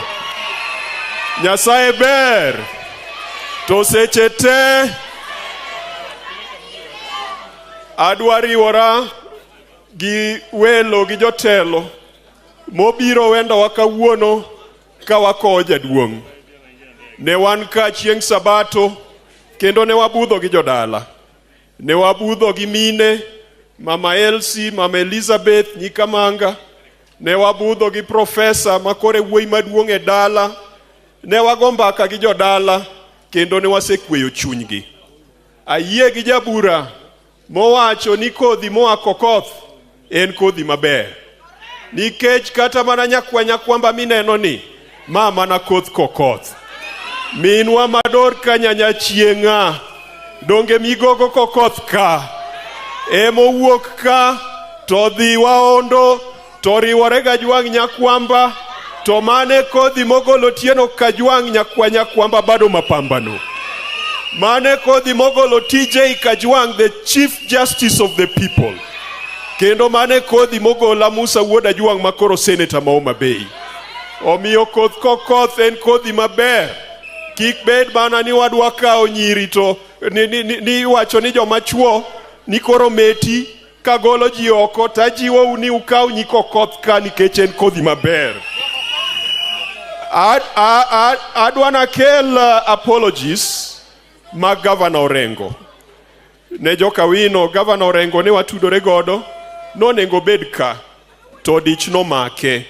Nitie ote manora godo, na sekete lwet treasurer, miluongo ni Justice Madan. Justice Madan oseyudo ote manwa kuom Governor Orengo. Kata debed ni apologies ma Governor Wanga no sekel, en bende no kwaya ni kachopo. Takwa ng'wono ni dich no make no konyal bedo ka. Deputy Governor ma Homabay Yugi Magwanga bende ne wan godo ka chieng' ngeso, en bende dich no make no konyal chopo. Senator Beatrice Ogola ma bende ya Kanyamfwa ma wan godo Senate kocha, bende no wacho ni kachopo kata kel rambi mare kenda kwane ng'wono. Senator Mamigori, Senator Eddie Okech, bende no nyisa ni kachopo takel condolences kenda kel apologies mage.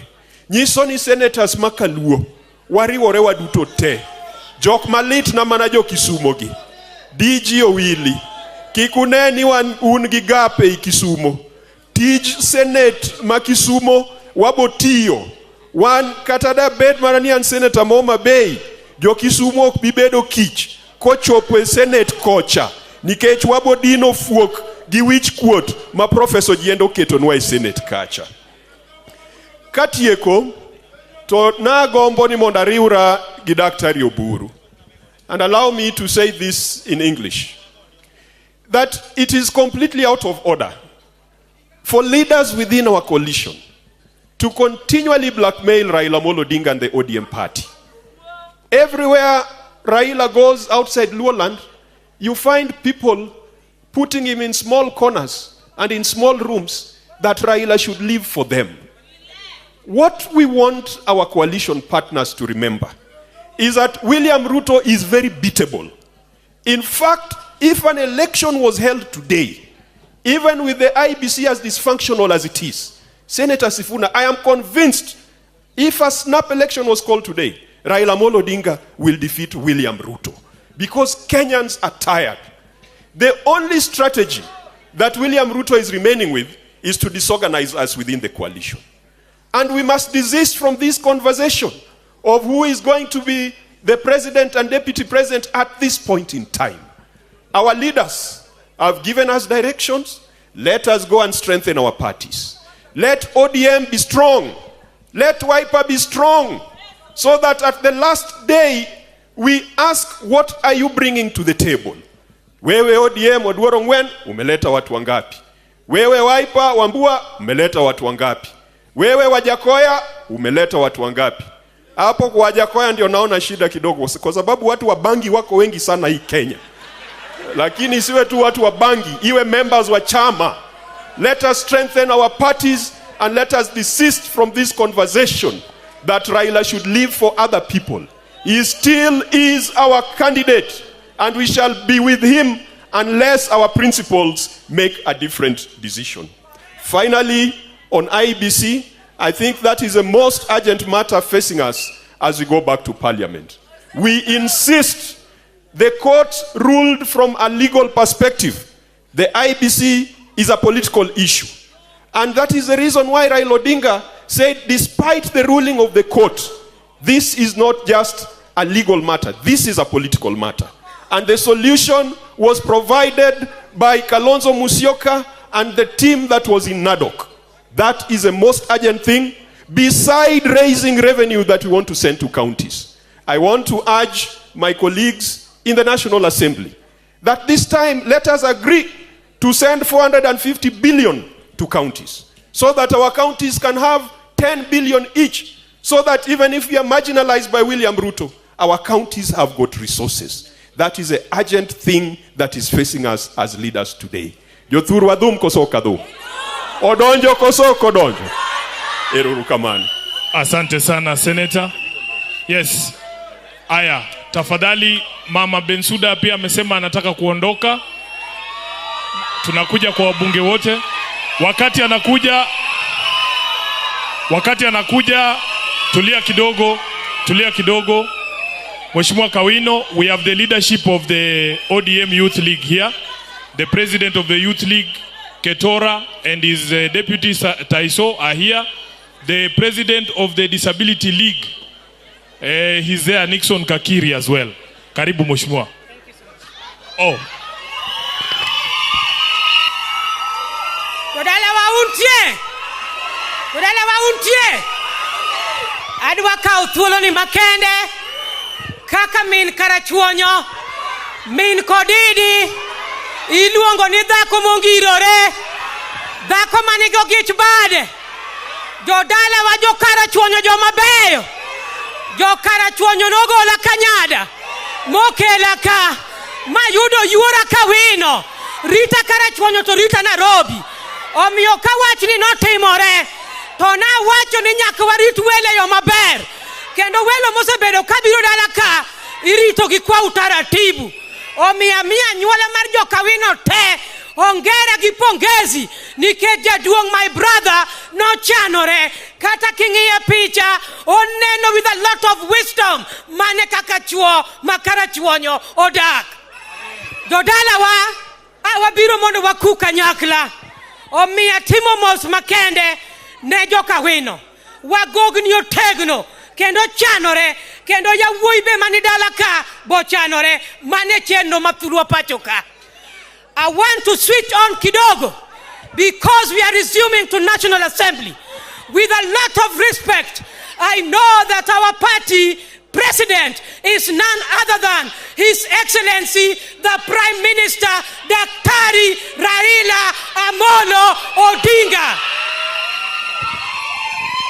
And I want to take this juncture to honor our minority leader, none other than Honorable Wandai, who is my mentor in the National Assembly, very strong and turned up to the task. And now I want to recognize also my brother Senator, who does so well, and they have held my hands in the Assembly and they are guiding me well. Thank you, Senator Kajwang, for the good mentorship. I want to speak to Honorable Wetangula Moses, who is the Speaker of the National Assembly. Tomorrow we shall be resuming. And I want to say that there are critical issues and fundamental issues that are touching on the lives of Kenyans. I want to call for a honest, objective, and time adequacy on debate. We are coming tomorrow. There is nothing like Oda side being given a lot of time to debate at the expense of the Azimio. I want to say that we are not going to give this government any chance. Right now they have changed games and they are playing and attacking the judiciary. This is the very judiciary which said that our cases were hot air. I want to tell this government their cases are also hot air. We are up to the task. The cost of living must go down. Where do I go? Where do I go? Thank you. Rokamano. Mogik nikecho sekrani kororomo. An kaka japuonj nyaka we wat mar e-citizen account makoro ketgo principles testre. Nitiere minewa mamodo yien to tere sikul to kao yien to baro to chulo nyithindo fees. Sani kor karuto sieko ni e-citizen platform emi chule fees. Jonyuol mapuro ma supply a lot of school mondo nyithindgi osom, nyithindgi bro somo nango. We are saying no more taxation. Get to reality, get to work, leave the road, and we champion there. Thank you so much. Aya, Ward Chief, alafu afuatiwe na Deputy Speaker. Tunataka Mheshimiwa Orero alafu Idi atatufungia. Aduma. Tafadhali tuwe wafupi ndio wenzetu pia wazungumze. Thank you very much Katibu. Nejo Karachuonyo, Jondhiwa, gin joka ng'atachiel. Omiyo kabondo gore kuom Rachuonyo nyaka wachopie. Awino, take heart. And please pray for the family. I'm talking to you as a fellow elder. When the casket on that side is very painful. But I want you to know we are praying for you. Katibu, I have only 2 issues. Number 1, affordable housing. My majority leader, we are going tomorrow. Affordable housing. Robbering pay slips with violence. That must stop. Among us here, we have widows. Donge wangi mine maonge chuoka. Machando rene wachudi. Unbuse yudo form mondo filo dio miudi. Ruto must refund our money with all the interest it deserves. Number 2, I've just met 52 principals of high schools in my constituency in Lewa. They have destroyed all other sectors. Now the only sector which is remaining for us, for our children to levelize from poverty, is education. Education is being destroyed and we have to say no. And that is why the e-citizen cannot survive. And we say no. I hope you all join us in Parliament to say no. That will not work. Lastly, Jokarachuonyo uwinja, sirikal motow maringo dhi komachielo kik igone nduru mondo odhi, odhi negowa. Sirikal maruto chunge dhot kao usuru. To Gachagua to lae kendo sakasa. Bende gimoro chieke. Raise your aerial. Thank you. Erokamano. Aya, Mukhwasi Aduma. Kuja tu Mheshimiwa Kibra pia wewe. Twende kwa haraka. Thank you very much.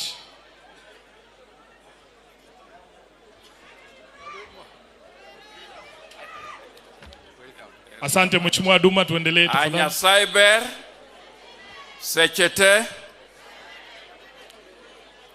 awakabi wacho mang'eny an mabiro ka kosiep joka Rachuonyo kendo siep the family mar joka Awino ne jomoko ng'eya ma adumb jo Kisumo iluongo ni the black beauty mar Nyakach. Aonge weche mang'eny mabro wacho. I've been a friend of joka Rachuonyo kendo aneno nyikepe Karachuonyo kaka Kajwang' to gi Kaluma Kisungona. To adwaro nung'e ni jotelo be mosebedo Karachuonyo kaka Adhua Weti Omena Njela Pythagoras Manono Kenya Kach Okeki Amayo Okeko Guta Ndege Awete Cyprian Jamawego Keka Chien Mago Kasaye Manyakach Manodhi Kocha Koro miwago nuero kamano. We've been friends and amor ni the party has been intact. Aneno jowa mobedo kaka bade gene mane wagogo siasa mara Duka Wete Kaneka Nyakoe. Aneno jowa duto. Let us be steadfast in the party. Monde wabed maber. Our Secretary General, thank you. I really want to thank you for the honor you gave to Wilkester Adu Awete. I recall when Dr. Adu was on his deathbed, he said that he will go and join Jaramogi, Paul Mboya,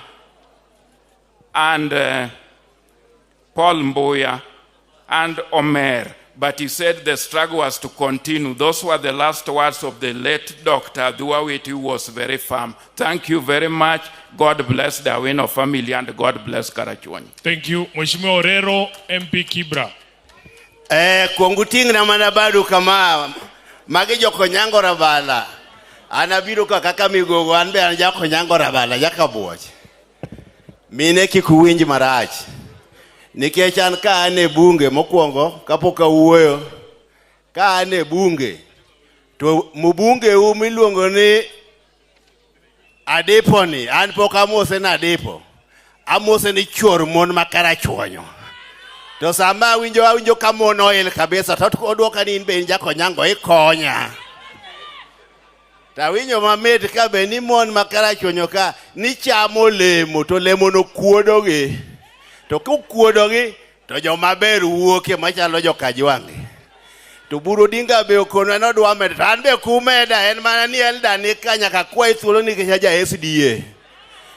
Ko yie na ta meda.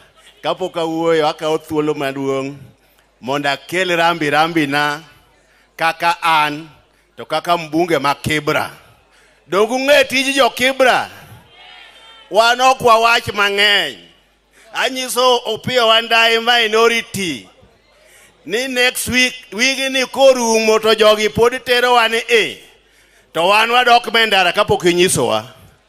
Wane maburo kuongo dok endara mondo wuoi mathago wani wagolo kasane poko gik. To kapok awuok ka to karachuonyo chon ni wacho ni nwapidho oduma marachar. To samoro wind nyalo blow makidhi keyo tiyudo odumb ramula.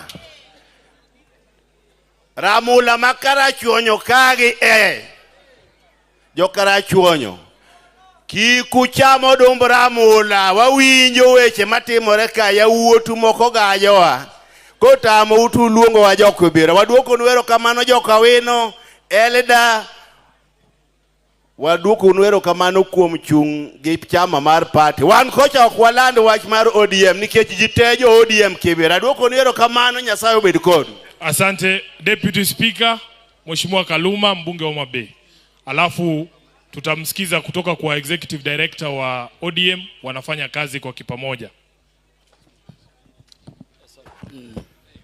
Mama Elsa and Mama Elizabeth, the sons and daughters of the late Frederick Odera Awino, Jodala Awino Benjamin Chief, Joko Duto te, the leadership of our government in Parliament, the leadership of our party, and the secretariat of the party, the members of County Assembly, my colleagues in Parliament. I'm also Uninya Saiber, Seche Duto, Wagoyo Mos, Nenindo Maja Duong, Ura Wino Senior Chief. Dalama untieni, ma dalama duonga inyako kotka. Ma dalama ilungo niko uor.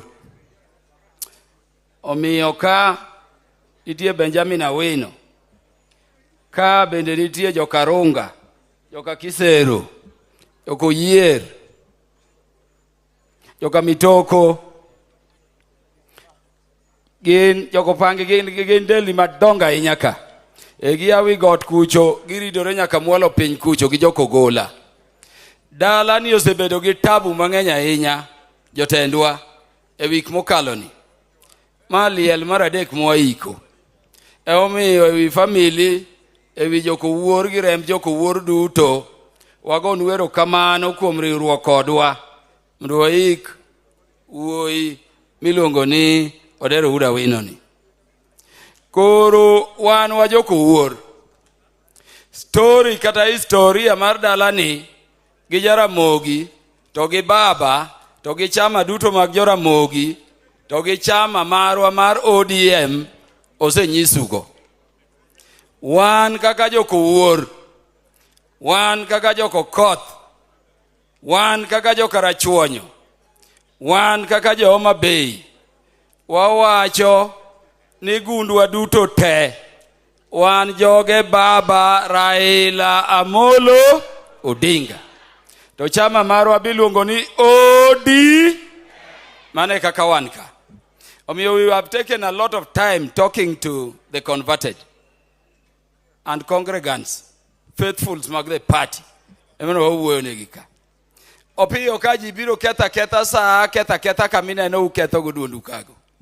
To karagin kogik to juogi mabiro mako gi juok joko wuor gi jokara chuonyo ka. Kara chuonyo ni abam luo. Wabiro gocho ne Raila Odinga koso kwa gochne. To bende wawacho nyocha wasewacho ka ni Raila pok no chung president. Wane mwachung president through Raila. Omiyo ng'ata ng'ata madwaro ni Raila owe chung', owe thago Raila owuo kodwa. Raila runs on our behalf and on our command. And the standing command is that Raila remains our presidential candidate today, tomorrow, in future, in the past, ene mwange jodala wa uye. Ikoro mane bura mwase ngadoka. Wan waonge wach, arwa tieko kagone chama erokamano, kuom bedo ka gitimonwa maber. An anarem joko wuor ka, Awino chief ni wariwo goremo. Okabi nyiso usich gi mang'eny.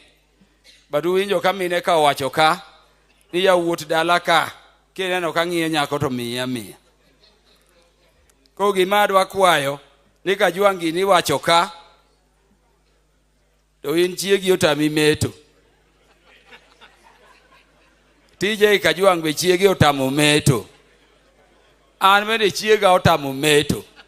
Ka wachako wabire bura dala kowuor ka, to wakel mondwa ka, mondo de wagi owuok kodgi, mondo wameti, kech wakodhi maber, ma ok onego ni ok wameti.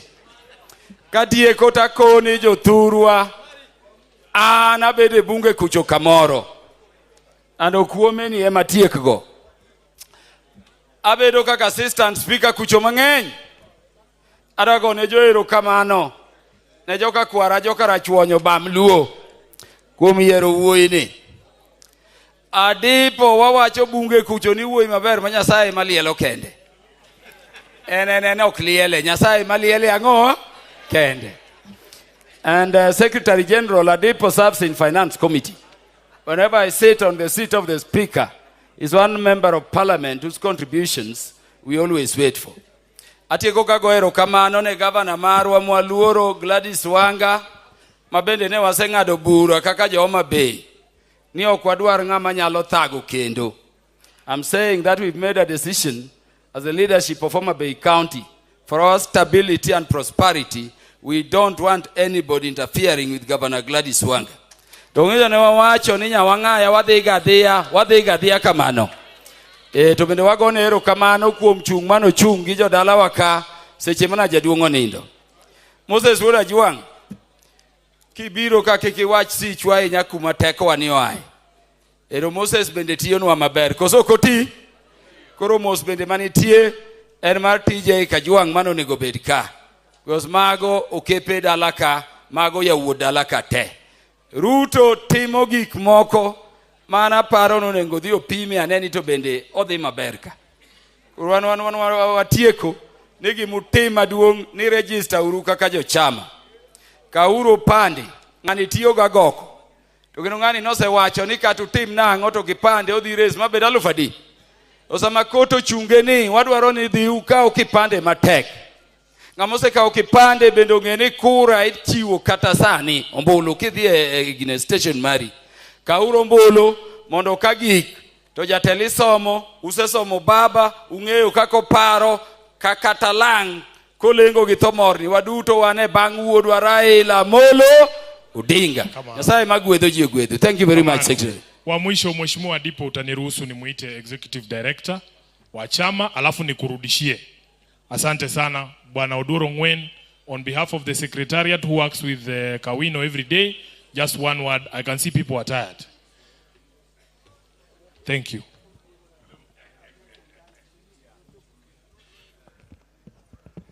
God is good, and all the time, ni familia mar monindo Joja Awino, jo Karachuonyo, jo Homabay duto, gosiepe mobiro kopo. An okabi wacho mang'eny nikech aneno ka koro kombe be dong' nono, to kadwa wuoyo gi kombe.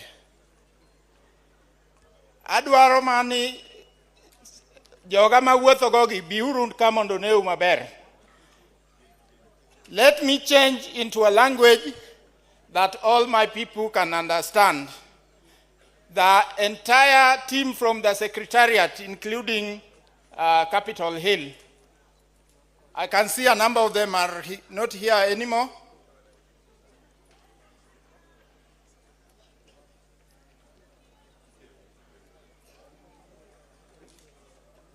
Haraka, hatuna wakati mwingi.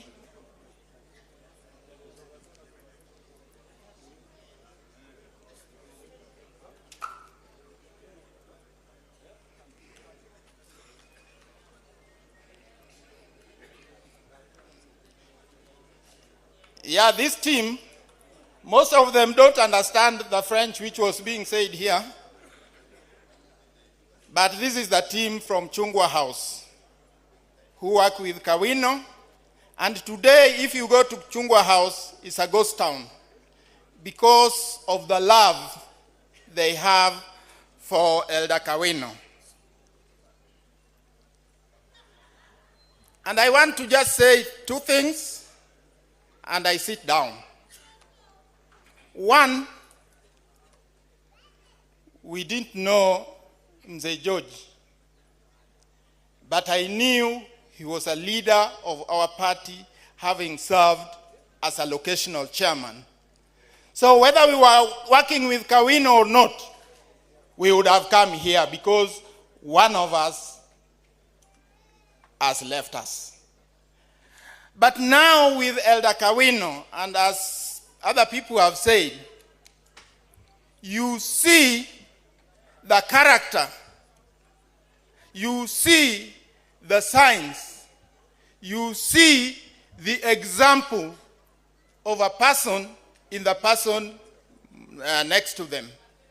And what we have seen in Elder Kawino, and I've worked with Professor as well, we see that this is a family that comes from leadership. And my colleagues, you can sit down. When you talk about leadership, leadership is exhibited at the lowest level and at the highest level. And Elder Kawino has been a leader of this group, not just as a director of administration or finance, but also a councillor, peacemaker, and more importantly, this is an honest and truthful person. The hallmark of leadership is truth. It is what? And that is why you must ask yourself, if you have a leader whose trademark is lies, isn't that this imposter, what is his trademark? Lies. Say Ruto lies all and all the time, and that is his nature. Thank you. Thank you, Edie. Sasa Mheshimiwa Kwome, nakushukuru kwa kuniruhusu ni take over program kwa kifupi, lakini sasa unaweza kuendelea, tumemaliza na wazungumzaji wote. Asante. Bwana SG, thanks so much. You have done a wonderful job. I think my job is finished. I just want to hand over to my friend Bob Arunga to take on from here. Thank you very much. Thank you very much, my MP, SG. Kaka Bensuda Diwachi, weche tudore. To tudruok mogik, ni nyaka watudre gang'o polo, nyaka watudre gi ng'a? Gi Nyasaye. Weche tudore kamo tudore mamit, uyiego jokarachuonyo. Umor, uwinjo wach. Koro atieko kawacho ni aluongo the church district leader Samson, Pastor Samson Opio, mondo bio chaknwa otelnwa migao mogikni. Kikuwogi, wadwani watik maber kaka ne wachake. Nitiere gimoro molal.